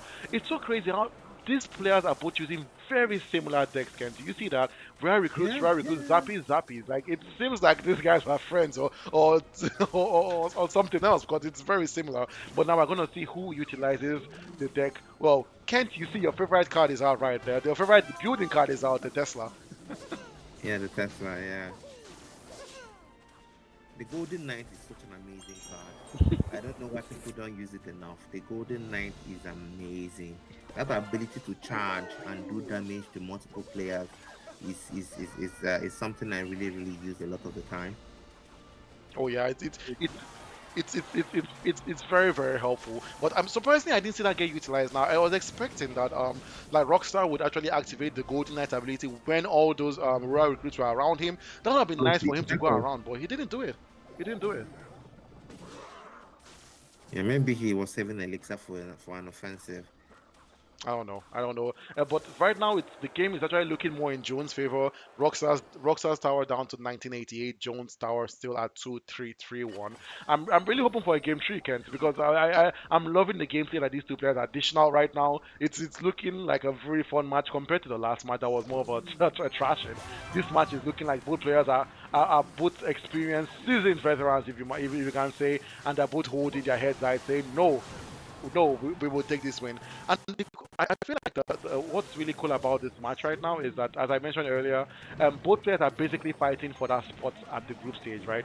But even if Rockstar Alfie loses or Jones lose, they still have one more chance to prove themselves worthy to get into the Iron Clash group stage. Amazing offense right now by Rockstar, sending everything out. He has changed the tides of the game right now. It's looking that the balance of the game is now moving towards Rockstar and Jones, and Kent, I have to give it to Jones, right?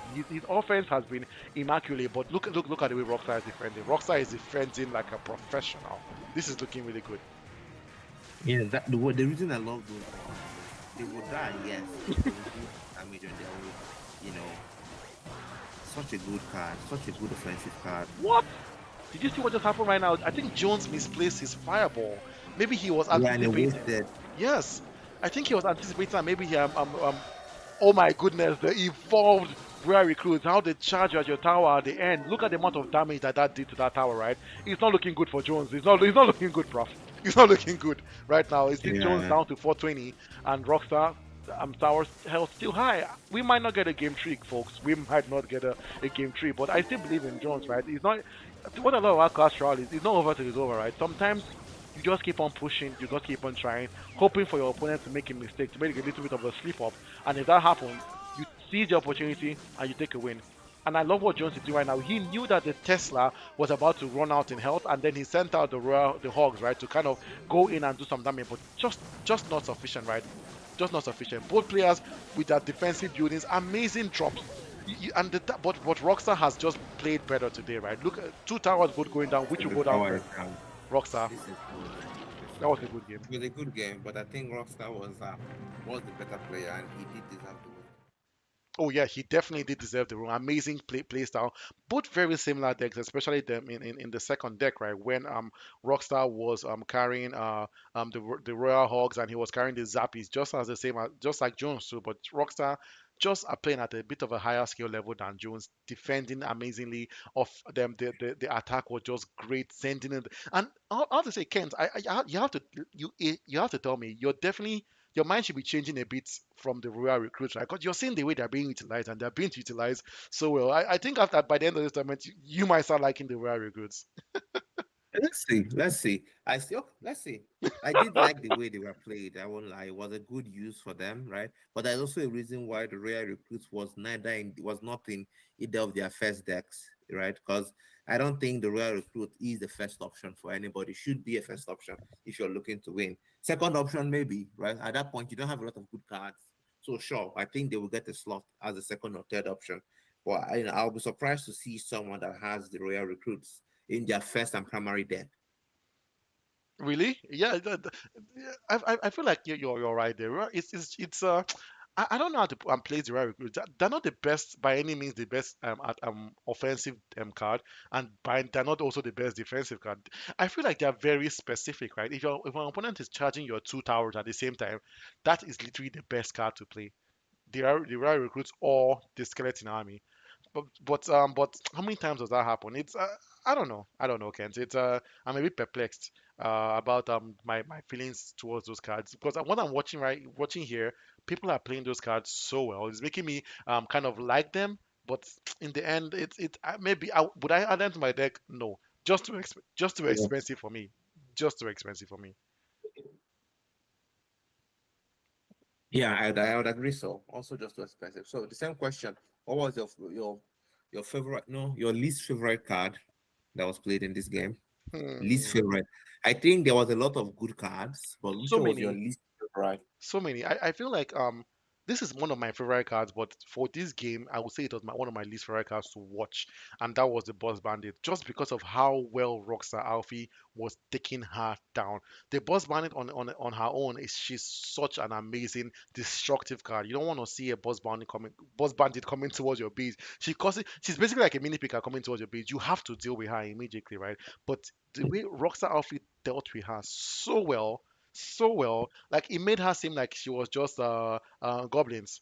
she, because exactly because so that's why I felt so bad because it wasn't like Jones was underutilizing her or something, right? He wasn't using her badly, but Rockstar was just playing at such a higher level. that he was defending so well that it made her look not as dangerous as the boss bandit that we all know and hate. So that was definitely not my best card to see. But I have to say, amazing gameplay by Rockstar Alfie, and I have to say, right, maybe his opponent, because I remember he's coming from a previous win, but he didn't actually play against his opponent, right? His opponent did not show up. It was a no show.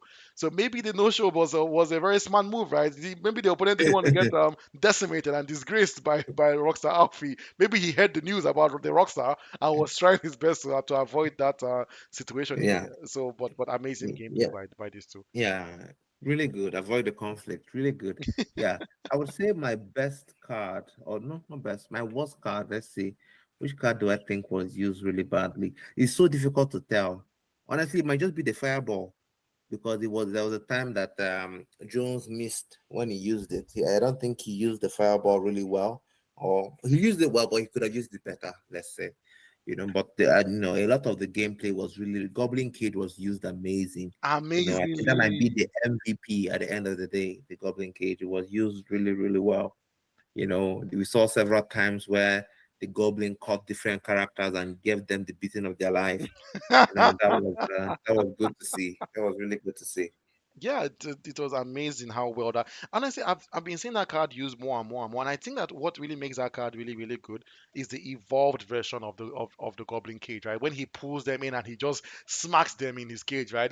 It's when they say you're beating a thief. They beat person like a real thief, and I felt like he was just beating a thief. And yeah, Rocks. So now Rockstar is moving to the group stage, just like as Tega mentioned. That's amazing. I'm happy for Rockstar, Alfie. Um, Jones, you still have one more game to play, so you still have an opportunity to still move on to the group stage. So don't see this as a defeat, right? Don't see this as a disappointment. You still have the chance to prove yourself. And hopefully your next match might be a lot easier for you to actually win.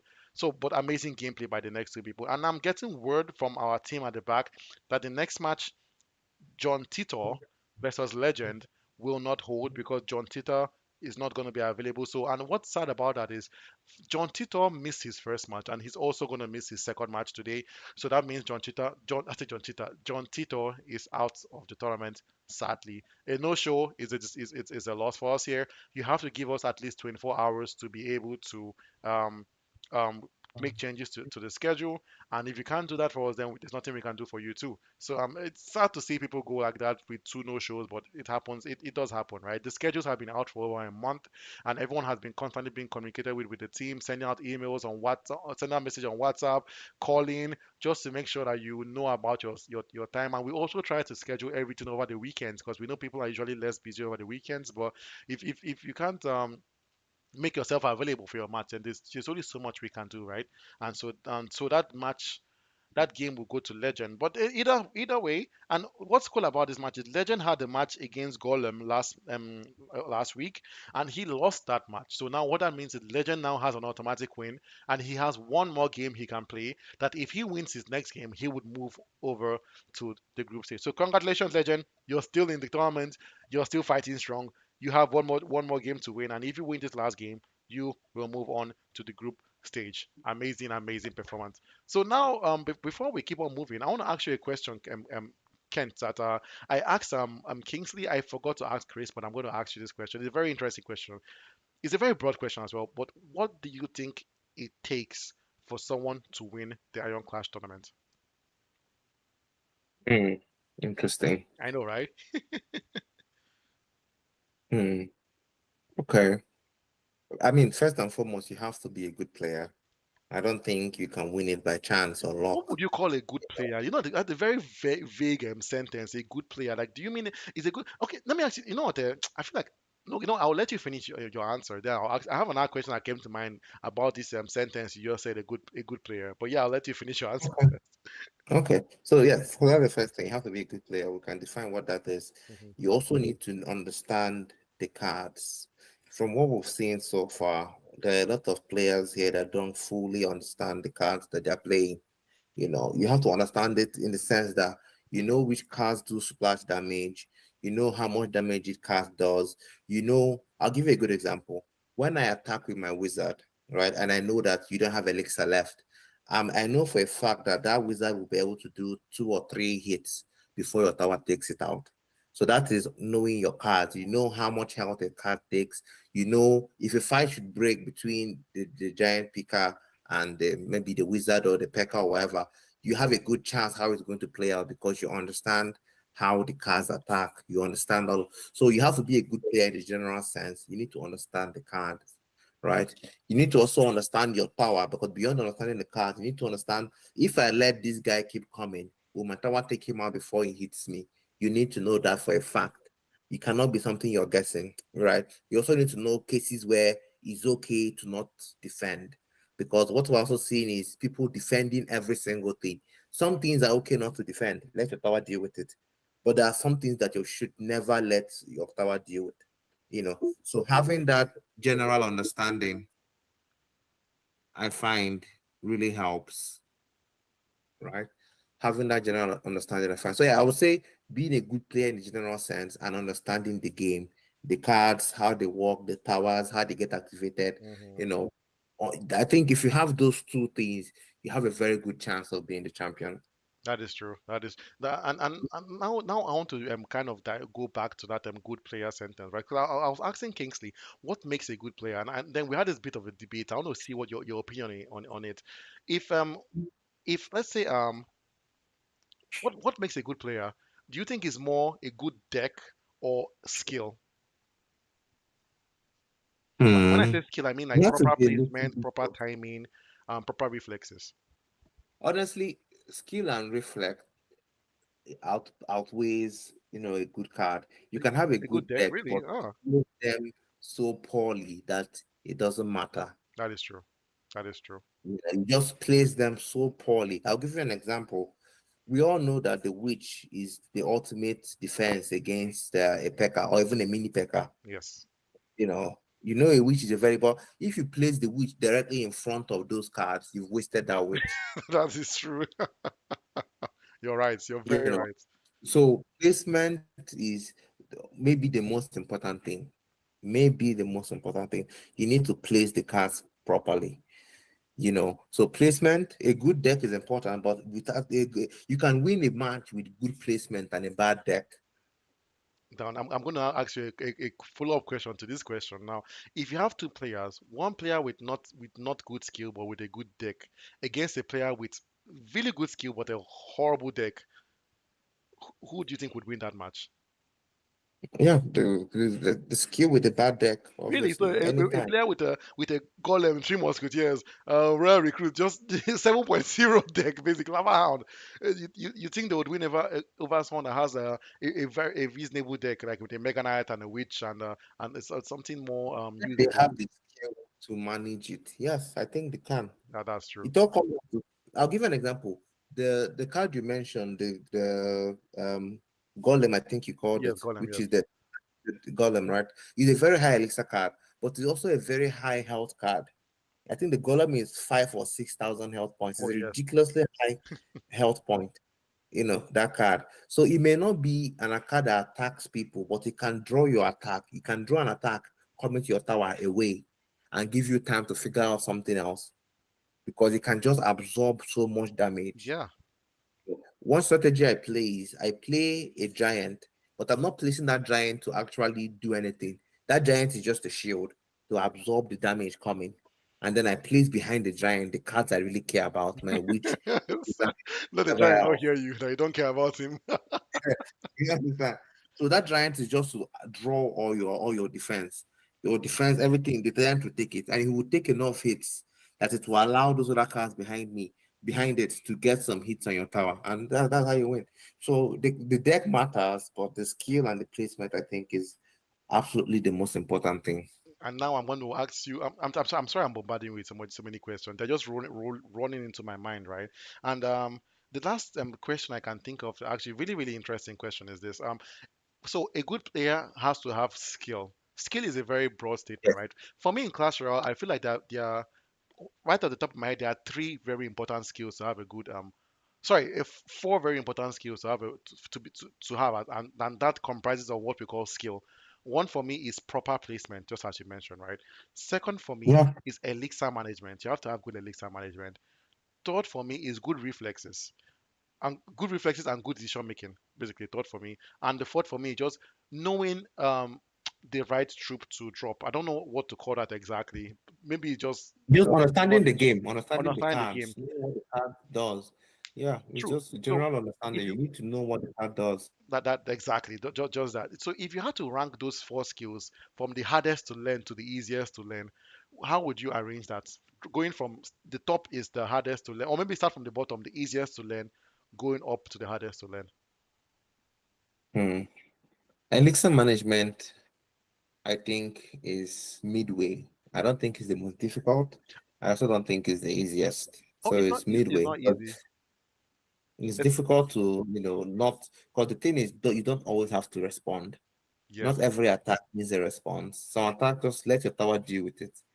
Like when they send, I'll get a good example is those skeleton that has a shield. What's Oh, their the name? I gods. forgot. The guards, yes, they don't do a great amount of damage, man. You can let if you have a better plan you're trying to establish, you can let your tower deal with those, right? So that's a lesson management, knowing when to attack and when not to attack, right? I Hmm. think that's midway. I think the most difficult thing, obviously, would be just that knowledge because Oh, Clash Royale keeps releasing new cards. So true. I played the game where my opponent dropped a card I haven't even seen before, and I what the hell is this? And if you've seen a card, you don't even know how to respond. You don't know what it's going to do. Like, so I think that would be one of the more difficult things because you need to play a lot of games. You need to play a lot of games to just see all the cards available, right? Oh, yes. So that cards, yeah. And some cards, while you understand what they do, you've not seen with other cards. True. I'll give you an example. There is this what's this card called? It's a newer card. Can you describe it? Is like a monk. I think it's called Oh, a the monk monk. actually. Oh, the monk. Oh, yeah. Yeah. So the monk is a newer card. I know what the monk does. It sends back your damage, your attack, right? It deflects your attack. I understand that. But then if you drop a monk with a card that needs significant, that has a high health point. So I was playing someone that had a monk, and what he put behind the monk was a Mega Knight. So I had to deal with the Mega Knight. So I had to use a lot of I had a wizard and a witch just handing everything I had to deal with that Mega Knight. But what that means is those things, because the monk is in front, he's just deflecting everything and it's coming back at Oh, that's so cool. Wow. That's scary. you know. That's scary. So those are the things that you cannot know until you've played enough games. That's true. So how people are able to find synergies between different cards, I think that would be ultimately the most difficult thing to figure out. Then positioning will probably be the next thing because positioning also comes with you've played it so many times, you've seen those scenarios play out so many times that you know how to react to them when they come. So the Honestly, knowledge, positioning the is very placement, difficult. Like it sometimes it's like a hair's width. It's so just because you dropped your Inferno Tower here instead of just it's a tile beside it can cost you a game. yeah, It's positioning is very very difficult. And oh, especially for distraction, especially for distraction. especially for distraction, that is the hardest form of positioning because it's just literally a millimeter basically that if you drop your skeletons it's either it will run towards what you're trying to distract or run away from it. So you have to make sure that your positioning is very really good. And also even elixir management, right? the, I feel like elixir management, what the hard part of elixir management is not really managing your own elixir, is understanding your opponent's elixir. Just like you mentioned, right? That whenever you see your opponent drop 3 musketeers, you know your opponent's elixir is down because that's an easy one to predict, right? But regular, like it's I feel like a lot of people win games because they can kind of gauge how much elixir um their opponent The has. opponent has. And then you can now Yeah, literally there's a time that I played against someone. His strategy was immediately he saw maybe I dropped a Mega Knight and I dropped a witch. He would send elite barbarians on the other side of the bridge because he knows I'm out. He knows I'm out, and yeah, that's how he won me. If immediately he saw I dropped heavy attacks on one side, he sent elite barbs on the other side, or he'll send like a battle ram on the other side because he knows that it's just going to come to decimate. I'm reading the YouTube chat here, and I know Tega is saying you build muscle memory when you play some decks so many, and that is true, right? Like that, like Yeah. it happens to you sometimes. You just even thinking you know what you're playing next when you see something because you're using a deck so many times, and you're just used to your deck, and even the placement gets better and better. So another thing that's going to really help people out is also not just practicing.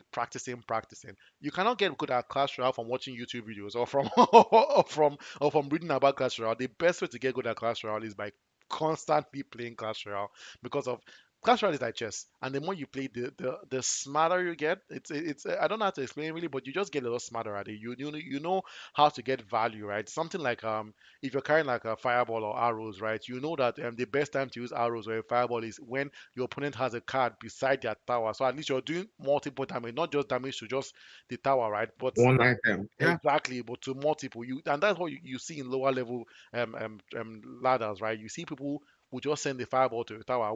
If the tower's health is very low, let's say 100 left, right? You want to just destroy it, fair. But if you're just in the beginning of the game, you're sending a fireball there. It's almost a bit silly.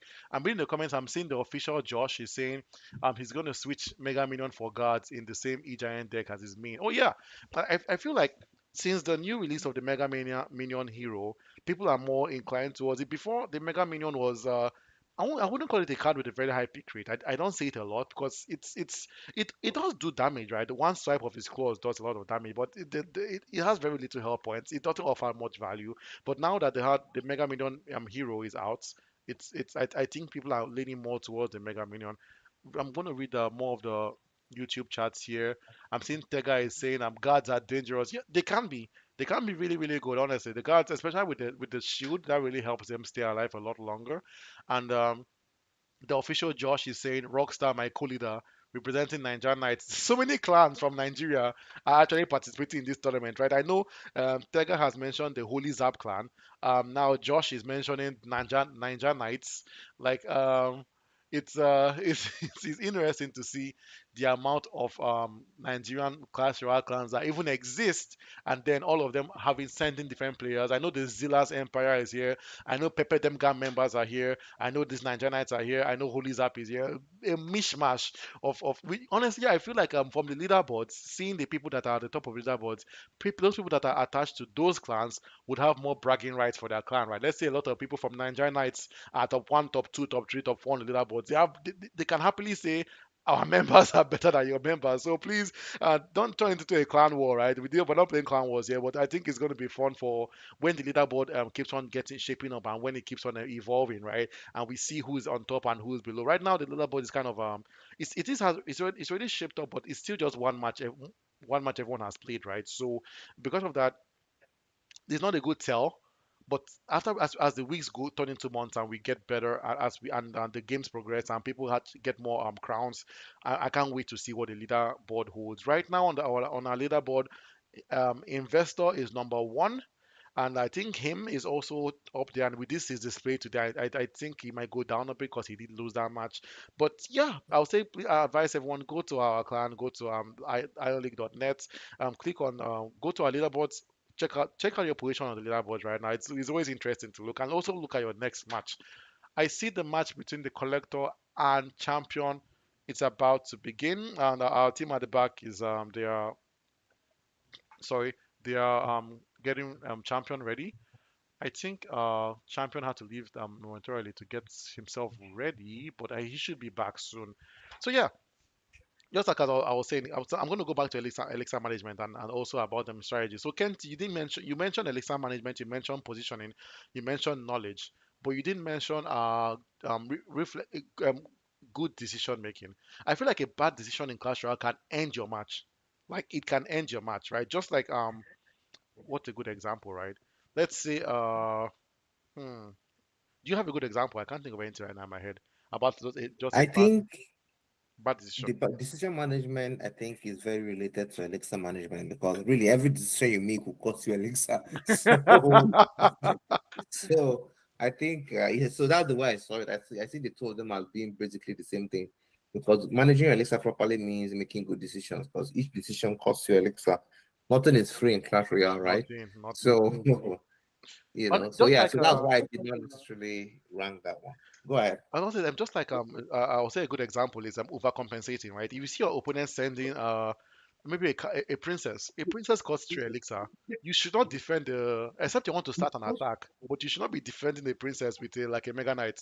That's overkill, and that's Like where you fireball. or a fireball. You know. A fireball is a better example. A fireball like that, unless you are desperate, right? Let's say your tower, if he gets one more hit, you lose the game, and then out of desperation you have to send a fireball or like a lightning spell to defend against a princess. That's not something you would normally want to do, but you always have to think about those good decision making. And honestly, I'll say all these things all align to just constant experience. The more you play Clash Royale, the better you get, right? Someone listening to us right now that started playing Clash Royale yesterday might not understand most of the things we are saying, right? Like what is positioning, what is elixir management, what all these technical terms, what are these guys even saying? But the more you play the game, you realize that this game is not just a game of dropping of who can drop the most cards. No, it's about placement, strategy, synergy, and that's what we really love about this game. I believe a very very good Clash Royale player would shine at chess. Do you think so, Kent? Yeah, I think so. I think so, yeah. Because it's a similar concept, right? You need to understand what each card does. You need to understand what each piece on the chessboard does and have a strategy, right? So it goes back to strategy. You Hmm. cannot win Clash Royale by just dropping the cards that is available. That's why sometimes part of elixir management, sometimes the current cycle you have doesn't have a good affordable response to an attack. But that attack will not do enough damage that it should matter. So just let it go. That is true. So that is really what the elixir management is. You don't because they attacked you with something that costs 4 elixir, and the only thing you have in your deck to defend costs 7. You just use it. No, that's silly. If the character will not do enough damage, then just let it play out and engage your next attack. So not every attack needs a defense, right? So That I is true. think they are ready now. I think the next match is about to start. I'm really looking forward to it. It's gonna be champion versus the collector. It's gonna be amazing. I know the last match it was the collector versus the corrector. I can't really remember who won that match. I think it was the collector that actually collected that match against the corrector, and the match has actually begun. Let's go watch some amazing gameplay, guys. Welcome, Okay. welcome everyone. We're about to begin our match. It's gonna be awesome.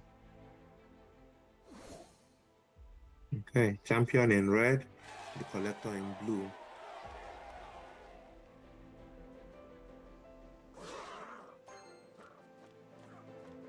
Okay. The collector is out with the barbarians. Let's see how that plays out. Interesting. Champion is opting for a long range attack. Yeah, it's a very interesting defense by the collector, right? Starting his attack with the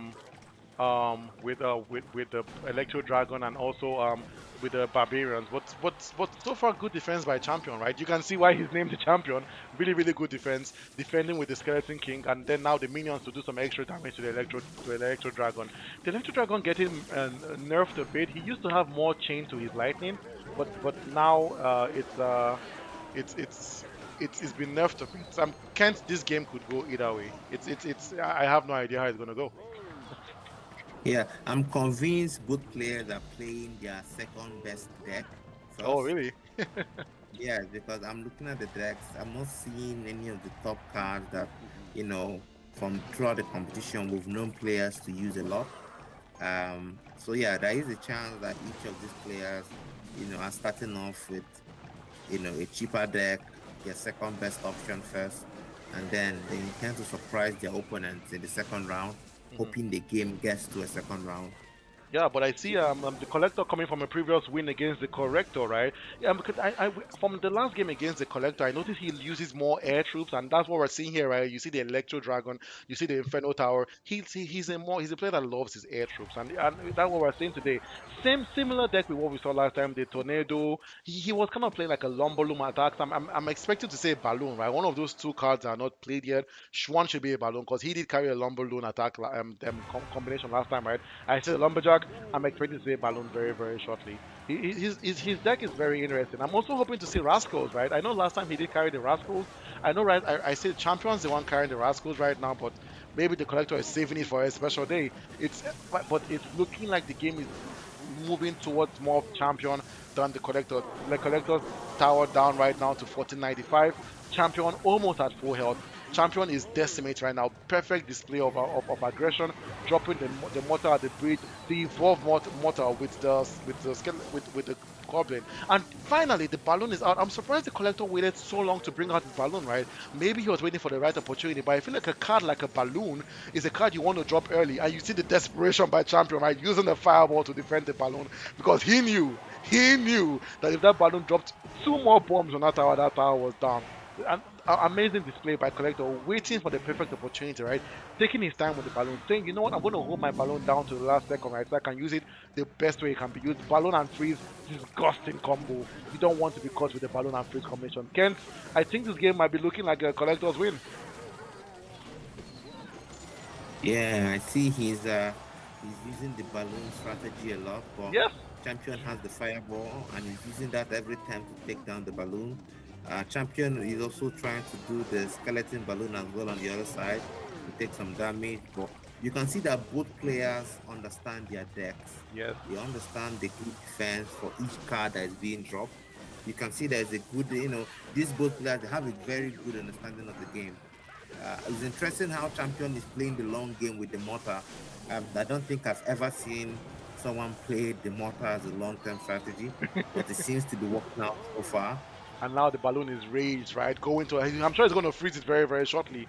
He doesn't freeze it though. That is surprising. I'm surprised the collector did not use that perfect opportunity to freeze that tower so the balloon could get one more hit inside. And I hope that it doesn't come back to bite him in the back because now I see that the champion is now using this as an opportunity to send the skeleton king. I think that Yeah, tower that is tower is down. going down. That tower is going down, It's down. and the winner goes to Champion. Yeah, you're right. He should have frozen that tower in that moment. I Yes. think that was a good attack. He needed just one more hit. I get the balloon's health was low, but he needed one more hit to take that tower down. That was yeah. Let's see how the second he, round he didn't goes. want to risk it. He was, I think he kind of he was scared. I think that it was a decision made with fear. Maybe he was thinking that he would need he might need the freeze later defensively, so he didn't want to lose that opportunity. But you have to take risks. That's what Kent was saying at the beginning of his stream, right? He wants to see players take risks, and that was a perfect opportunity to take a risk that could have paid out really really well. But just out of getting the jitters at the end, not able to commit, and that cost him the game. Hopefully, we get a better game from the collector. Now the collector, the rascals are out. I think he made a bit of a change to his deck. I feel like the rascals were in the previous deck in his initial battle against the corrector. But now he's moving to this deck. But I think champion having the goblin sign out, the goblin sign pushing through the defenses, and now the doctor activates the chain lightning. I have to give it to champion though. His offense has been amazing so far. But honestly, I have to give it even more to collector, right? Until now, his towers were standing at full health. He's been playing a pick. He's been defending perfectly well. This game could go to anyone. I'm really hoping for a game three, Kent. I'm really hoping for a game three. Yes, I think so. I think Champion is playing really, really well. He's trying to make sure he protects his towers. He's dropping his cards on time. He's using the balloons early as well to do some damage.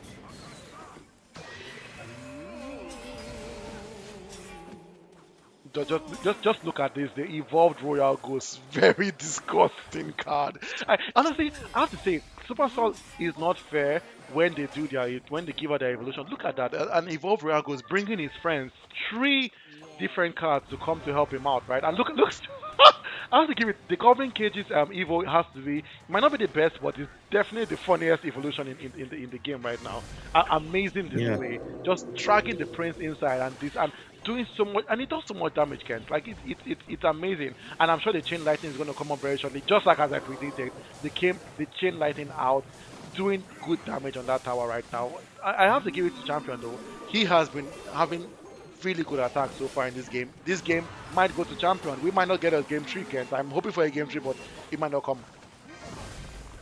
the collector is for the longest time. I don't think he's been able to execute a complete attack.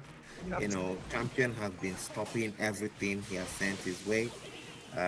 But let's see. I think yes, you're right. The game is likely going to go to champion if things continue the way it is.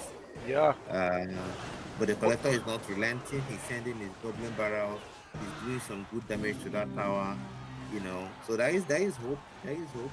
That was a very good push by the collector right there, sending the prince and the goblin barrel all at the same, not and the goblin gang all at the same time, doing so much damage, so getting the champions tower down to 996.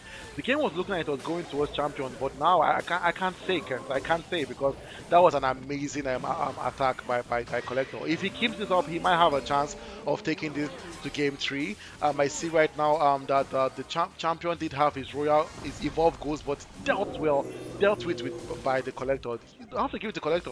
He's defending a lot better in this game. You might be right, Ken. Maybe he started with his old deck, and now you can see. Now I love what the collector is doing right now. He's realized that he's never going to be able to pass through champions defenses. Now it's So time just to long spell cycle. range. Exactly. Spell cycle. Drop those rockets. Drop them. And if he keeps on doing that, he might actually have a chance to win this. I'm hoping he drops another Yeah. rocket now so the rocket can actually destroy the ice wizard with the tower. I think one more rocket would definitely do it with the good game from the collector. He knows his one. Yep, the He knows his correct. one. It's over. That's beautiful. That is beautiful. That is beautiful. Well done. The collector here to collect, guys. He's here to collect, and he is taking the second game. Now we are moving to the third game. The collector versus champion. C versus C. Let's see who takes this home. Okay, Remember, let's see who draws first blood. Okay. This card was very popular when it came out, but I find people don't use it as much anymore. Did you the, notice? the fun is right. Yeah. It was, but then it dropped. The pick rate dropped massively. It's still a card I really really like. I feel it still offers really really good value, and it's a card that I would say I still have on my deck, to be honest. My second deck has a furnace on it because I love the fire spirit. For me, I see it kind of like a worse version of the witch. But yeah, it's a good card. I see Tega on the chat. He's saying, "Champion, please do this for me." He really. I see we have some champion fans in the YouTube chat. If you're on the YouTube chat right now, guys, post who you think is gonna win this match. We're in game three right now. This game is epic. And now we see it's a very interesting deck that the collector is carrying right now, right? He has the Goblin Demolisher, he has the drills, he has the Evolved Tesla. Not a very standard deck, right? Because I'm kind of looking. This deck his carrying seems quite defensive. Not a lot of offense in the deck I see by the collector, right? The only offensive card I see here is the Goblin Drill. It's giving me the vibe of a cycle deck where the collector just aims to be sending out a lot of goblin drills just to get some cheap damage. While champion very very different deck from the collector, right? Carrying the evolved furnace, carrying the hogs, an amazing drop by collector, right? Using the poison spell because he knows that evolved furnace you have to take that card down. The constant spawning of the fire spirit is not something you want to ever deal with. And this is why I love the Goblin Demolisher, right? Offering so much value even on depth. After the card gets destroyed, running to the closest building, exploding itself, and it's been good display really. Kent, I don't know who this game is good for. Who are you betting who do you think is going to win this match, Kent? Who are you betting on? The collector is playing really well. The collector might actually take this home. He's being very good defensively. He's playing the same thing. He's cycling. I think his strategy is defend and use those goblin drills as many times as you can to Hmm. just take as little damage as you can get. And that tower is under 1,000 now. That tower is under 1,000 now. That is amazing. I think the collector strategy might actually win him this game. For, I for a also very think strange deck. champion needs to change. Yeah, I think champion needs to rethink his approach. Okay, he good. That was good. He was able to do significant damage there. But I think champion needs to rethink, figure out how to deal with that drill. That's true. He has Yes. to figure out how to deal with that drill. Because if collector keeps sending those, that tower is going to go down. He needs to figure out the way to deal with it. And at this point, Now we I'm are looking at his deck right now. He doesn't really have an answer to that drill, right? If you look at his deck, right, he has the goblins that he drops. to kind of do a bit of defense. And and now the collector knows. You see, this is what I love about Clash Royale. The collector is evolving with his gameplay, right? He knows that champion is going to drop goblins for his goblin drill, so he dropped a poison spell to deal with those goblins. But now I can see champion is just spell cycling, dropping the rockets, right? Because he knows he can't penetrate. I think this game might go to champion Kent. It's getting hectic, right? Both players basically the same Getting health, hectic. 456, The drill 454. again. What? This is over. It is It's over. I think it is over. I the don't think. I evolved think that tower drill. is going down. What? I think that tower is going down. He's That tower is defending. going down. That What? tower is going. 66? Wow. 686. That is A crazy. Hawk Rider. This What? What? Who's gonna yeah, get there? boy, it is over. That's Oh, beautiful. The collectors amazing. played the long game. That's good. These Amazing. are two players that have played Clash Royale for a very long time. You Yes. know, I really like the way Champion was able to evolve and figure out a way to deal with that drill Yes. because yes, the collector was going to keep sending it. Those are those things that no matter what you do, there will be some damage. That's the beauty of the drill. No matter what you do, there will be some damage. Yes. Especially if you're not you playing your best deck. So the collector found out a strategy that worked, and he was hell bent on it. Champion did a good job to defend the ball. Not good enough. Very good game. Very, very, very good game by Champion and the Collector, right? Collector GG's. And the good news is this Collector is now officially moving to the group stage. We have our next match already beginning. It's Chukudi versus Saints. So I see Saints is already ready. Saint has already sent out the game. So Chukudi just has to accept the friendly battle and the game will begin. Chukudi coming from a previous match already. I don't know if he is if he has already had a match before. I will check that shortly. But I see that Sense is already ready. Chukudi, we're waiting for him to get to respond. But honestly, Kent, that next match was amazing. Tega is reading my mind. The Evo drill needs a nerf. It needs a nerf, right? Going back in, coming Yeah, out at a different side, right? So how do you defend that? As you mentioned, Kent, it will do damage. I don't think there's any way to defend against an I Evo don't Goblin think there is. drill, which is not I right. don't think there You is. should not The only, have a card like that. yeah, the only thing you can do He's what, is just take it. there's not many things you can do. You can limit the damage. You can have like something that does splash damage. That as soon as those goblins are spawned, shoots them down. That is your absolute best option. And what's You sad know, about it? How do you even like sometimes they're not fast enough, right? I know most wizards tend to be fast, right? They would hit it, but I feel like you might still lose a bit of help. But yeah, what you're saying is that is the best strategy. Nothing else would do better than nothing than else. doing that. You will sadly still lose some health, but it's all you can do, really. Amazing display Yeah, by and that was such a strange deck, right? That deck that the collector, that third deck was I have never seen that kind of deck before in my life. Very strange deck, yeah, right? Using basically all spell cards, spell cards, and then just his main attack was the Goblin Drill. His main attack was nothing yes, else but the Goblin Drill. That's what he used, and he used it very, very well. He understands that the Goblin Drill is a card that is very difficult to defend against, and he used it perfectly. Amazing display by these two. yeah, Amazing. yeah. And that's the thing. To win, the game doesn't have to be beautiful. If you find a strategy that works, stick to it. Yeah. I played someone that used the rage crossbow, to Hmm. deal with me. What? Just drops the rage crossbow. He also had this clone or duplicate, whatever. So he was able to drop the rage crossbow two times, and just deal with me. I couldn't do anything about it.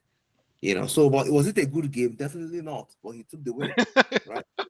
It doesn't not a beautiful game, not a game you take home and to show to your friends, right? It's No, disgusting to no, no, play. no, no, no. Very horrible strategy, but it works, It works. right? So you have to figure out a strategy that works, and that he was able to figure it out with that drill. That was really good. Now our next match is Chukidi versus Saints. Saints coming from a previous win already, and if he wins this match, he would be moving on to game sorry, let's confirm. So yeah, he'll be moving on to game to the group stage. So I'm really hoping that Saints wins this match. And Chukudi now coming from he was a no show from his previous match. So if he loses this match, that's bye bye Chukudi, which is really really sad. I'm really hoping for a good game here. Both players have something to lose. Saints and the game has actually begun. Let's go watch some beautiful Clash Royale gameplay. Welcome, Right. welcome everyone to our match. We have Saints versus Chukudi. Saints are in the blue corner, Chukudi in the red. Chukudi, I heard he just built his dual deck, so I hope he wasn't rushing and built something bad because that might come back against him in the end. I'm hoping for some amazing gameplay. Kane Saints already coming from a previous win. I'm sure his confidence level is high. Chukudi hasn't played yet, coming from a previous no-show, so he knows that if he loses this match, he's gone. So I believe he would try everything and look at the beautiful tactic, right? This is one of the tactics that people like. That it's not a very pretty tactic, as you mentioned, Kent, right? Sending the bombers at the other tower, right? Trying to get some chip damage, hoping to throw your opponent away, right? Just to send something quick to the other tower that they wouldn't notice, right? But it didn't work this time around, right? Saints with some amazing defense right there, and now using the Royal Recruit. Kent, your Royal Recruit card is back. At this point, it's getting hard to He's defend. back. Not liking that card, Kent. It's getting hard to defend this. Yeah, he's back. He's back. I noticed that this is a very good defense against that drill. That was a very good defense. Hmm. Amazing gameplay right now. The Mighty Miner. I wonder if he's going to activate his ability now. This is a good chance to do it, but he doesn't activate his ability. No, I feel maybe he felt like his health was just too low, and even if he activated it, by the time he got to the tower would shoot it him wouldn't down. make a great difference. Yeah, it wouldn't, and that's what happened here. Balloons damage when they land. Did you notice? Yeah, they The do. skeleton balloons, I didn't know until like 200 damage when they land. 200. What? Whoa! I just saw Look at that. that. But look at what's going on right there, right? The Skeleton King activating the. Whoa, that was a high IQ gameplay. It didn't work out very well, but still amazing. Amazing to think about. Right? Do you notice what happened? So the Skeleton Army brought out his skeletons, right? Chukudi activated the Mighty Miner's ability when that moves into the other side of the field. But when he does that, he drops a bomb, hoping that that bomb will clear Yeah, out all the skeletons. But that bomb, the radius was just so small, and a lot of the skeletons still survived that, and it wasn't able to make ends meet. It's looking like Saint is going to take game one, right? Chukudi has barely touched Saint's tower, and Saint has taken down one of Chukudi's tower, and Chukudi's second tower down to 1750. I it's scary what it's looking like. We might be saying goodbye to Chukudi at the end of this tournament, but Chukudi with a very good push right now. Mighty Miner with recruits at the back, a very very heavy attack. Let's see how Saint defends this, and he yeah, does. that Kent, was you a see good that? defense. That was a good defense. That was a very good defense. I also think Chukudi should have supported that attack. I find when you start your attack and they've made some progress. That worked there. The strategy worked there. He was able to drop the mine and he took out the skeleton army. But he could have supported that attack a bit better, but Yes, he didn't. that's true. That's true. Yeah, the match is going to set. Good game, set. We'll see how around 2 goals, but this was a really good game. Wow, Sent almost took the second tower down. I'm sure he must be kicking his feet right now because getting more crowns makes you go higher on the leaderboard. But don't worry, Sent, you still got to win.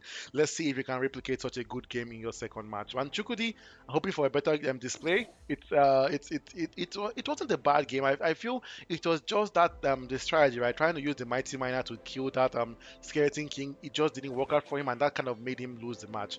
And I like this strategy, right? Chukudi sending a bandit at the tower, hoping to get a bit of damage, hoping for slow reflexes from Saint, but not our Saint, right? He has been showing really really fast and really good reflexes to the game side, and now the Goblin sign getting the tower. You know what that means?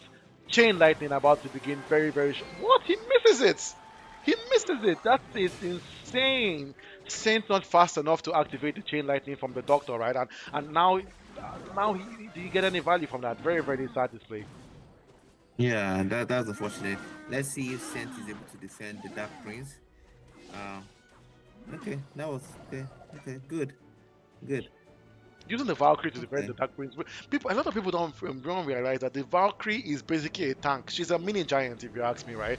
So much yeah, health points, right? Look at the Dark Prince charging towards her, hitting her unfazed, nothing happened. unfazed. She's a powerhouse on her own. I see that Tega is saying Sent is from the Holy Zapfire clan.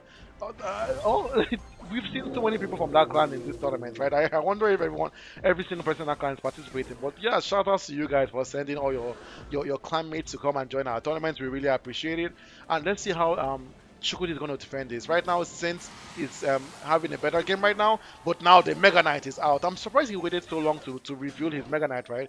But not a very interesting combo, right? A Mega Knight and an Inferno Dragon, not something you see every day. I would prefer Yeah. a witch, and he has a witch. I would prefer a witch behind that Mega Knight, but she wasn't there. And you can see what I and Kent are talking about, right? Not enough value from that push. Mega Knight decimated by the Mhm. guards, and the Inferno Tower destroyed by the Firecracker. I feel like he needs to have a better. Chukwudi needs to have better combinations moving forward, right, Kent? Yeah, and he's letting so much elixir leak, and I don't understand why. You know, with each elixir you let leak is a soldier that could have been on the battlefield. That's the way I see it. That's true. Especially if you need the win. Send can afford to let elixir waste because he has the win already. But Chukwudi needs to play. He needs to defend. He needs to put cards on the ground. But he's not doing that. I This is think I bad. think he's giving up. Either he's giving up or he's having some connectivity issues right now because he's not attacking anymore. So and Sense is gonna He's not attacking anymore. definitely gonna use that opportunity, right? He's not gonna let this go. He's going for the 3 crown win. Of course Amazing not. Take the display. win. Take the win, Take it. exactly. No one ever Take says it. they're not attacking, so I won't attack anymore. Amazing Yeah, display by take the Kent. win. It's yours. Congratulations, and you hope. Yeah, it was a very good game. And since right now moving on to the group stage, and sadly we have to say goodbye to Chukudi. Amazing gameplay by Chukudi, but just not enough for Saint, right? Saint just fighting through all Chukwudi's defenses, all and also decimating all of Chukwudi's attack. I know Chukwudi just said that his network he lost connectivity issues in the second match, but if I'm being very honest, I feel like even if he didn't, not to be not to It say not, would it wouldn't go his way. That wouldn't be a great difference. Yeah, Yeah, the game wasn't in his favor, unfortunately. Yeah, Saint was a very good player, obviously the better player of the two, and he did deserve the win. he did. He did. Mhm. And guys, we have two more games today. We're getting to the end of today's stream. The next game I see here is Simon Rouge versus Zuko. And I see is it already? Yeah, a minute to the time. I think that both players are available. I have to confirm. This is going to be a very, very interesting match, guys. Simon is currently coming from a previous did he win actually? I have to confirm that. I don't want to give you guys wrong information. Give me 1 second. I have I have it all written down. Yeah, so Simon's coming from a previous loss, so this game is really, really high stakes for Simon, right? Because he knows that if he loses this game, he's out of the tournament. And then we have Zuko. I believe Zuko is also coming from a previous loss, Kent. Wow, that's insane. Yes, Zuko coming from a previous loss as well. These two players, this is going to be a very nerve-wracking match. Even to watch it is going to be so nerve-wracking because they both know if they lose, whoever loses this game is going home. We are going to send someone home by the end of this game, guys. It's really, really sad that's going to happen, but it's going to happen very, very shortly. Simon versus Zuko. I see Zuko is available.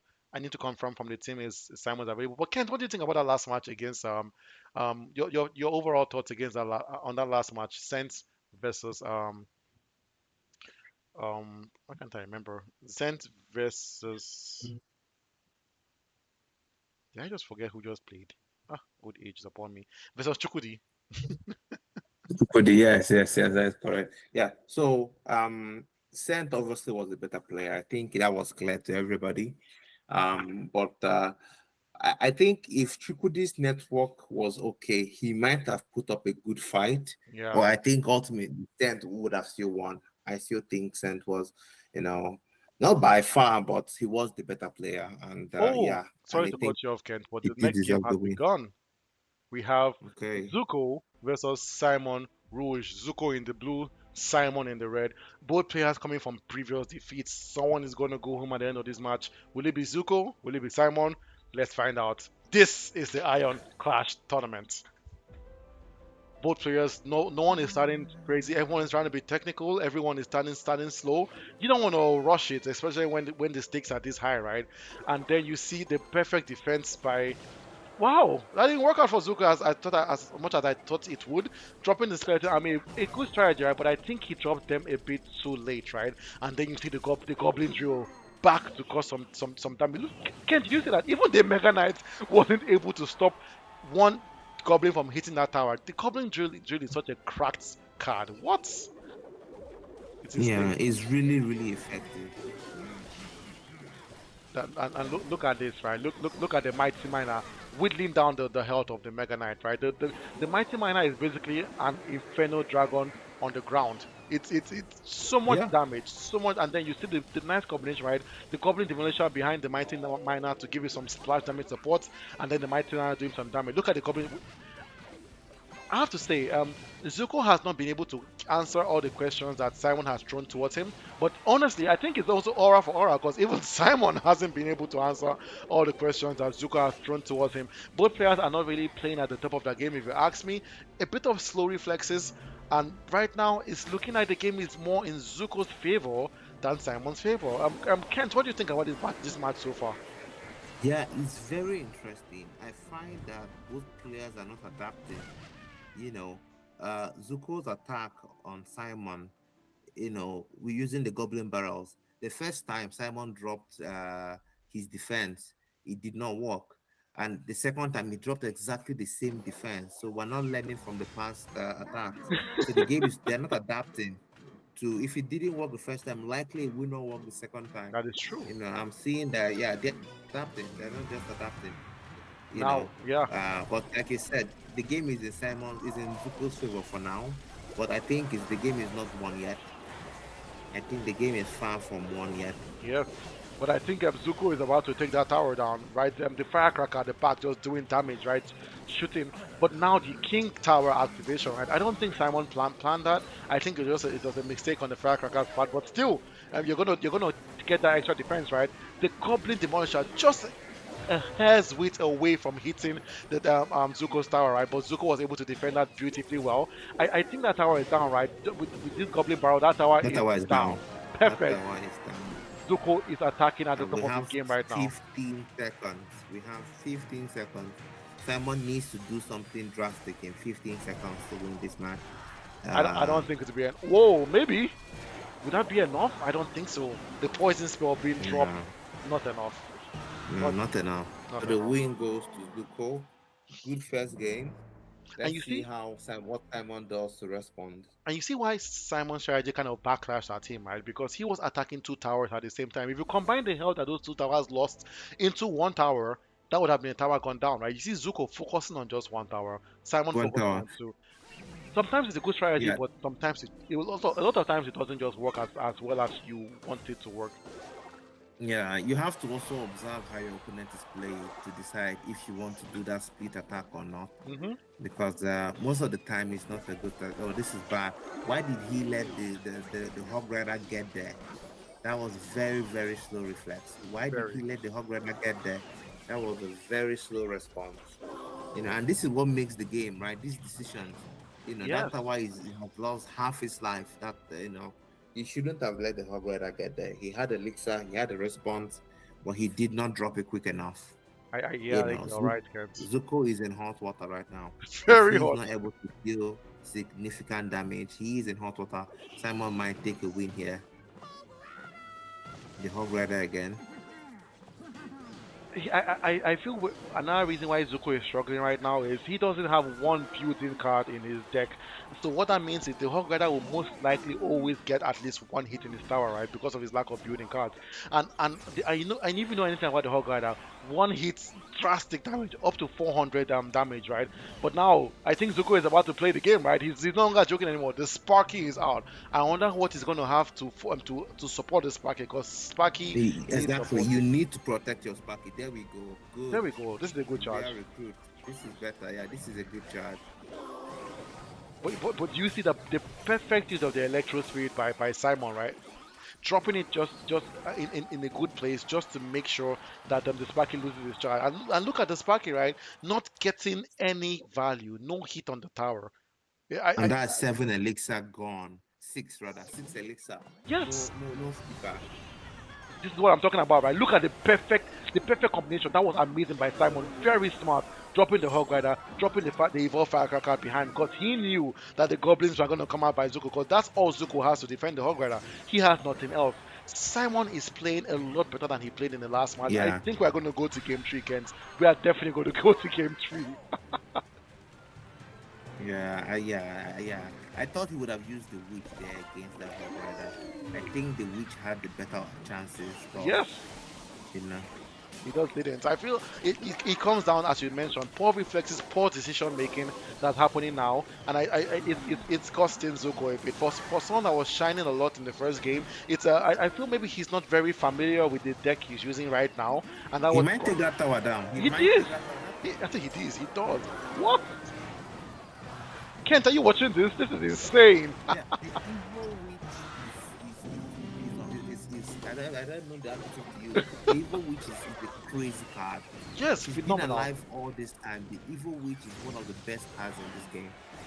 And that was the reason he was able to come back there. Let's see if Zuko can end this game in one round. But the Sparky needs a lot of support. He does. He does. And also Simon carrying the electro spirit, right? The biggest enemy for that Sparky right now. But look at the Sparky decimating everything in his park, in his part right now. The Sparky has actually been doing. Whoa! Are you seeing this, Yeah, Kent? this is I good. don't. This might be that This tower is it. might go down. This is it. Zuko might take this. That tower might go down.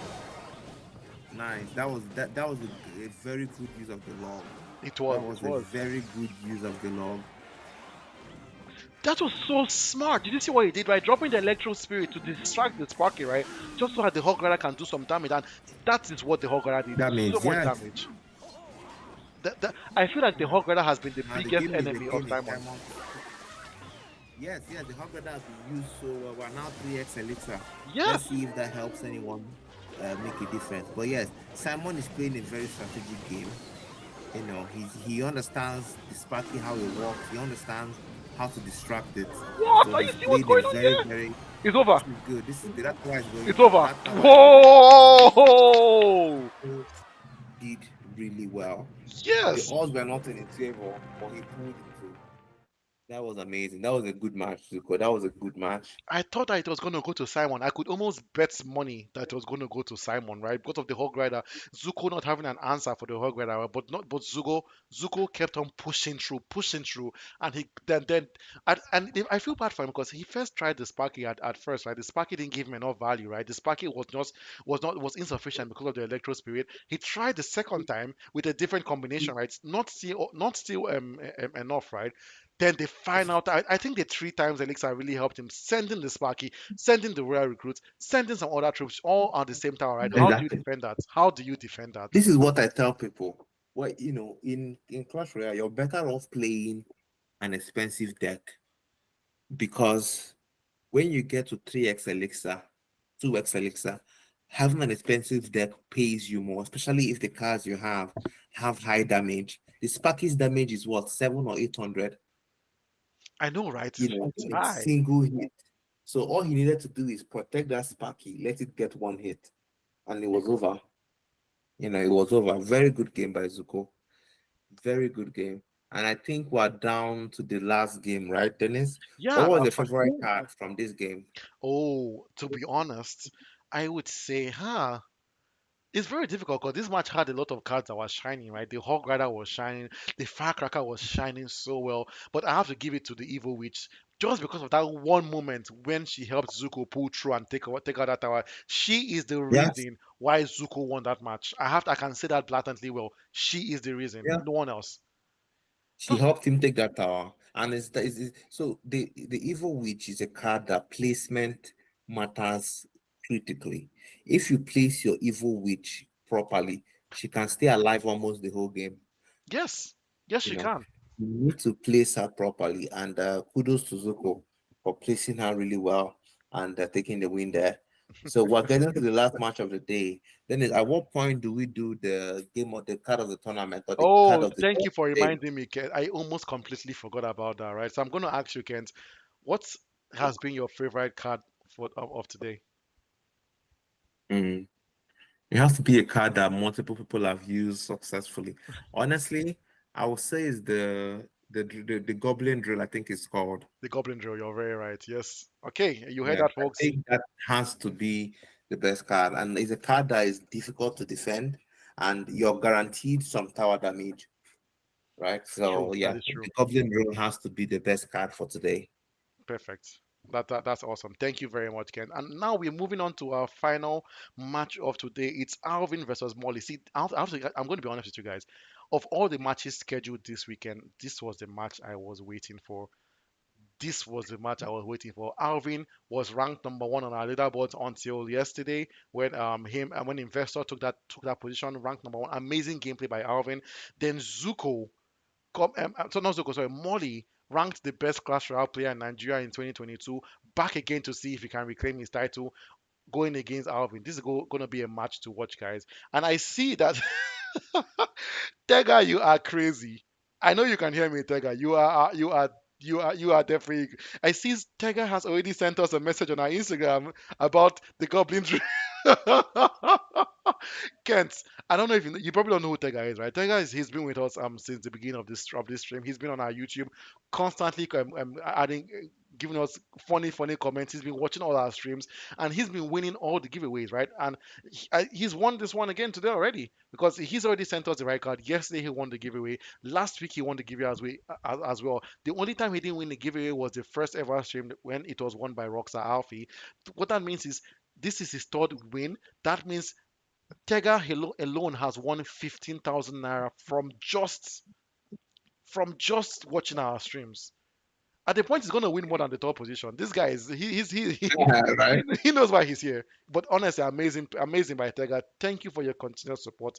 Thank you for watching all our streams. We really do appreciate it. You bring a smile on our face. If we ever have a stream and we don't see you in the comment section, honestly, we'll be worried. We might call the police. But yeah, Kent, the next match is going to be epic, right? Molly is an Xbox user, right? He's really good Xbox player. And Alvin, I can't really remember the deck he carried last time. You see, exactly. Someone else just came on the YouTube chat, just said, Tega, I beg, do giveaway. Please, Tega. At this point, you should be doing a giveaway for the giveaways that you're winning because you're just winning everything. Oh, but yeah, I see that Alvin was a very tactical player. He had a really heavy defensive card. He played a lot of defense, and he usually attacks both towers at the same time. I wonder if how that's going to work against Molly with his Expo deck. That match begins in 1 minute, guys. You don't want to miss this. This is going to be an amazing match, right, Kent? Yeah, Alvin it seems to be ready as well. So we're waiting to hear from Molly if Molly is ready as well. But yes, it's going to be an interesting deck. I really dislike players that use the crossbow. The crossbow is the it frustrates me, especially people that know how to use the crossbow really well. So yes, I'm excited to see how uh Molly is able to use the crossbow and see how this plays out. But typically, I don't like fighting against the crossbow. It's a stressful card to deal with, Very stressful. you And I know. see Molly makes it at the nick of time, right? Right on time, Molly. This is someone that sticks to his schedule. He's here. He's ready to battle. Ladies and gentlemen, our final game for the streaming day. We have Molly versus Alvin. This is going to be epic. You know it's going to be epic. Everyone on the YouTube, if you guys are excited, drop a comment. Let's see how excited you are for this next match. It's going to be insane. I've been waiting for this match all weekend, and it's finally here. Let's go, guys.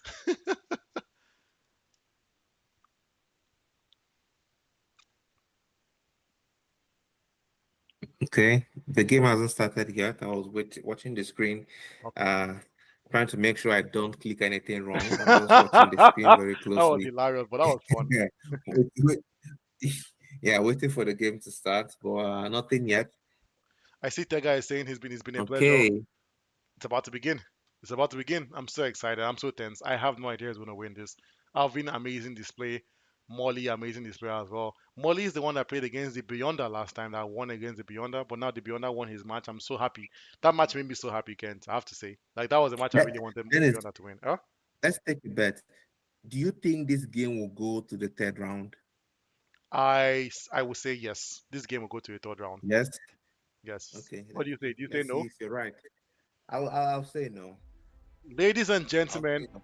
Alvin versus Molly. Alvin in the blue, Molly in the red. My fellow co-host here, Ken, saying that this game will not go to the third round. I believe it will go to the third round. Let's see what happens. W's in the shots, just like I see Samuel saying. And I see Alvin starting cheap, right? Dropping the Goblin Gang just to kind of bait Molly. Molly dropping a barbarian barrel just to decimate those goblins. Amazing defense by Molly, right? And the barbarian barrel, the barbarian getting one hit, and people don't know realize this, but the barbarian one hit is actually 200 damage, right? You can't really say let him just go and do his hit, right? Because if he keeps on hitting your tower will go down. Now we see two Valkyries tugging it out at the end there, but Molly's Valkyrie comes out on top, which makes sense. And you see what happened there? Amazing defense by Alvin, right? Dropping the Tesla because he knew that those wall breakers were going to get to his tower if they weren't defended against. And now Molly dropping the bomb tower at the perfect. You see what they say when they say placement is very important, right? He dropped that bomb tower so well just because he wanted his King Tower to get activated, and the King Tower has been activated. Ken, this game is going to be epic. I think it's going to come down to just, you know, inching damage here and there, little Yep. damages done here and there, so just being able to do little damage, but, just keep inching at it and getting the damage. Right now, Alvin has the most damage. He has a tower at 2, 3 now. Yeah, just little damage here and there. That's what will make the difference today. And look at the placement Both teams of the are magic archer. Look at that beautiful placement. Just dropping it at the edge, right? Being able to just hit the card and also hit the tower at the same time. The magic archer very underrated, but really really good card. When he works very very well. Especially when your placement is very very good. And you can see Molly, the father of placements, really really good defense so far. And I that tower is that going down. tower is gone. What? That tower is Utilizing the going bombers. down. It's been an epic display by Wally so far, right? Dropping with the bombers, with the miner, chipping away from that tower, focusing on just one tower, right? Because he knows immediately he gets one tower down, that's all he needs, right? An interesting drop of the poison spell by Molly, right? Because the Tesla was down, he didn't need to drop it then, but it still worked, right? Because he knew that the Tesla was going to come up sooner or later, and the poison spell was going to eat out of that Tesla, and that's exactly what happened. I have to give it to Molly. The use of the wall breakers, right? Dropping them and letting them run into Alvin's tower, it's been immaculate, spectacular. And look at the magic archer. Kent, do you That see the tower is placement? down. That tower is down. That tower is down. I have to say this is the We best have use of 15 this. seconds to go. Yeah, That tower it's is done. down. That is good. This is very good play. Alvin able to do anything? Is he able to come back? Kent, you might be right. Look at adding insult to injury. Molly dropping the poison spell at the corner there, because just trying to tell Alvin. Sorry, Molly was dropping the poison spell, just trying to tell Alvin that don't worry, bro, no need to fight it. The game is mine already. And honestly, Kent, you might be right. We might not get a game three because that was a really, really good dominant display by Molly in game one. I don't think this game is going to go down to a game three, which I hope for it to happen. Molly send out the good luck. But you see Alvin. Alvin is like, don't worry, bro. That was not my best deck. Now you're going to see the real me. Now you're going to see the real Alvin. And I really hope we get to see that. And the evolved battle ram is here to play. But I think this is also Molly's favorite deck because now the Expo Kent's worst card is out to play. Kent, this is looking crazy. That X-Bow is still going. It's The still X-Bow going. is still going. He was able to still do some damage.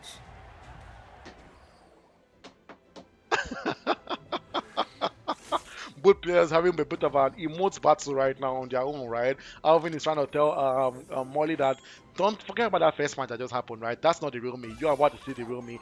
I'm so scared of when the evolved Batram is going to show his face because that's the card that does massive, massive damage. Will Molly be able to deal with that? But I also think that this right here is Molly's main deck, right? Because I know from all the stories I've heard about Molly, right? I've heard that he's one of the best Expo players, if not the best Expo player in Nigeria, and that is what we're seeing here. An X1 and a Tesla, amazing combination, right? The Tesla there to defend the Expo, right? While the Expo just from the other end decimating people's towers, right? I don't know what this game is going to come down to, but also you can see Alvin's actually doing real, real good damage, right?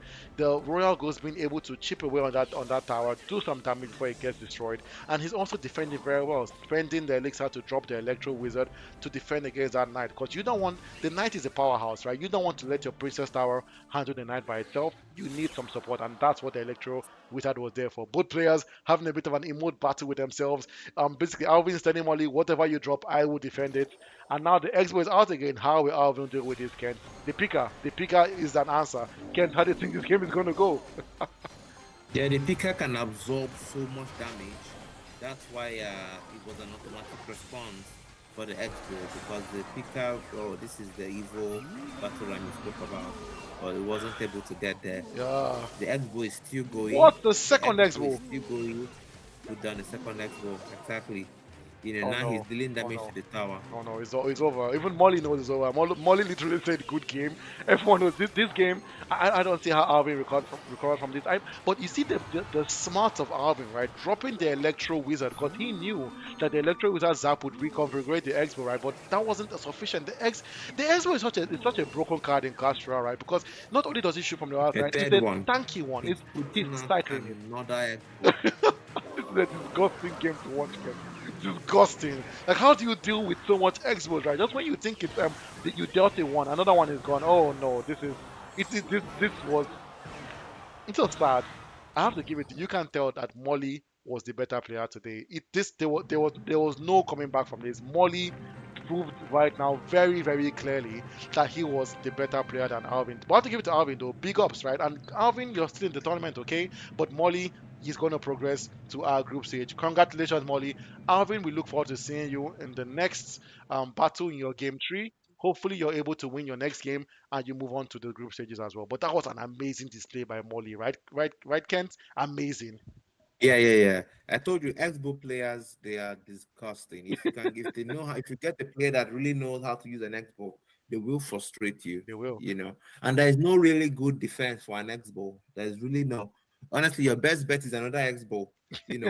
Fight fire with fire, right?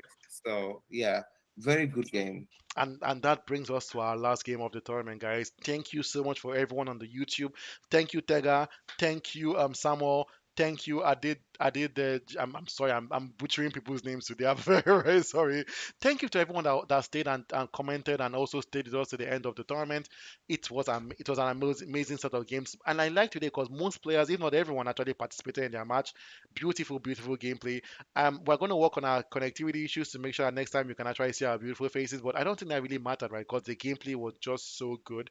So I'm sure you guys today will notice that you couldn't see our faces. Yeah, but amazing. We are back again next week, Saturday and Sunday, same time, same place. This is the Iron Clash tournament. Have a great end of Sunday, everyone.